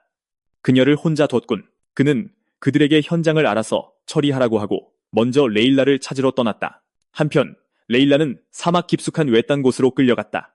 선글라스를 쓴 남자가 옆에 있는 수염난 아저씨에게 그녀를 죽여도 되냐고 물었다. 아저씨는 레일라가 다른 사람들을 함정으로 유인하는 열쇠라고 말했다. 일단 큰일이 끝나면 중동의 암시장은 자신들의 엘목이 장악할 수 있을 것이라고 했다. 그러면 비밀 약물로 하급 헌터 사회에서 큰 이익을 얻고 거대 조직으로 발전할 수 있을 것이다. 이때 아저씨는 백발 남자가 발밑에 마법진에 끊임없이 피를 주입하는 것을 지켜보았다. 피가 주입되자 구울들이 계속해서 땅에서 기어나와 그 앞에 엎드렸다. 아저씨는 상대방의 정체를 알고 있었다. 저 남자는 네크로맨서였다. 그가 시전한 것은 강령술, 즉 삶과 죽음을 장난감처럼 다루며 상식을 거스르는 주문이었다. 또한 소환 스킬 중 가장 사악하고 엄격하게 금지된 유형 중 하나였다. 그 네크로맨서가 인간이 아니라고 의심했지만 아버지의 조직을 부활시키기 위해 그는 이 위험한 남자와 협력해야만 했다. 아저씨 손에 있는 약을 보며 선글라스 남자는 자신도 써보고 싶다고 했지만 아저씨에게 거절당했다. 아저씨는 이 약이 스킬 위력을 S랭크 헌터 수준까지 치솟게 할 수 있지만 중독성이 매우 강하다고 설명했다. 일단 중독되면 끊을 수 없다고 했다. 장기간 사용하면 몸에 과부하가 걸려 살점이 터져나갈 것이라고 했다. 막 설명을 마쳤을 때 네크로맨서 이반이 그들 쪽으로 걸어왔다. 아저씨는 즉시 이 약의 공급처를 알고 싶다고 말했지만 이반은 그들이 부하 단속에 실패해 국제조사를 받게 된 것을 이유로 공급망을 밝히기를 거부했다. 그들을 바보라고 비웃는 것도 잊지 않았다. 선글라스 남자는 분노하여 그와 따지려 했지만 갑자기 나타난 커트에게 제지당했다. 이반이 웃었다. 고귀하신 분께서 어찌 이런 곳에 친히 발걸음을 하셨을까? 네가 쓸데없는 짓을 하고 있는 것 같아서. 커트가 대답했다. 내 일에 간섭하진 않겠지만 그분의 이름을 걸고 도박을 해서 반인반마 집단 전체를 위험에 빠뜨리지는 않는 게 좋을 거야. 이반이 피식 웃었다. 이게 극도로 보수적인 현 리더가 할 말인가? 일이 더 귀찮아지면 그냥 제거해버리면 그만이야. 그분께 내 걱정은 하지 말라고 전해줄래? 이반, 시체만 가지고 놀아서 인간을 이해하지 못하게 된 거야? 그들의 유대감은 질기고 짜증나. 말을 마친 커트는 레일라 앞으로 걸어갔다. 이 사람은 누구지? 이제 위험해졌군. 이반이 설명했다. 모든 관련 인원을 처리할 때까지 임시로 살려두는 것뿐입니다. 커트가 말을 끊었다. 아니, 그녀 얘기가 아니라 네 얘기야. 이반, 이미 늦었지만 잘 생각해봐. 저들이 정말 우리 편일까? 그 말을 남기고 그녀는 마법진을 통해 떠났다. 커트가 떠나는 것을 보고 이반은 조용히 욕을 내뱉었다. 숨어서 지켜보기만 하는 저 할망구. 모든 것을 조용히 지켜보던 선글라스 남자가 아저씨에게 이반과 그들이 대체 정체가 뭐냐고 물었다. 아저씨는 그에게 많이 묻지 말고 그냥 못 본 척하라고 말했다. 어쨌든 여기로 끌려온 여자와 게이트 밖의 조사관들은 오늘 밤을 넘기지 못할 거야. 한편 길가에 널린 구울 시체를 보며 스테판은 먼저 게이트를 나가 지원을 요청하자고 제안했지만 자존심 강한 하야카와 히카리에게 거절당했다. 그녀는 민시우에게 지고 싶지 않았다. 그들은 곧 민시우의 걸음을 따라잡았다. 그를 보자마자 스테판은 레일라에게 무슨 일이 있었냐고 물었다. 민시우는 레일라가 구울을 소환한 범인에게 잡혀갔다고 말했다. 설명을 마친 후 그는 똑바로 앞으로 걸어갔다. 그들은 바짝 뒤를 따랐다. 잠시 걷다 보니 그들은 정말로 목표물과 마주쳤다. 적을 보자 코윤이 먼저 공격하여 상대와 얽혔다. 하지만 수염난 아저씨도 만만치 않은 상대라 즉시 스킬 스피어를 사용했다. 순식간에 민시우를 제외한 다른 모든 사람들은 아저씨의 스킬에서 터져나온 황금빛을 피했다. 민시우의 눈에 조바심이 스쳐 지나갔고 그는 마법진을 열어 아저씨와 맞섰다. 그리고 하야카와 히카리도 곤란함을 느꼈다. 공간이 너무 좁아 카게치치를 소환했다간 동굴이 무너질 터였다. 하지만 마냥 손 놓고 있을 수도 없어 혼자 레일라를 찾아 나서기로 했다. 하지만 이반이 그녀의 앞을 가로막았다. 하야카와 히카리는 꺼지라며 욕설과 함께 스킬을 날렸지만 이반의 공격에 맞아 고통스러운 비명을 질렀다. 코윤이 다급하게 누나 라고 외쳤고 이 갑작스러운 상황은 민시우마저 놀라게 했다. 이런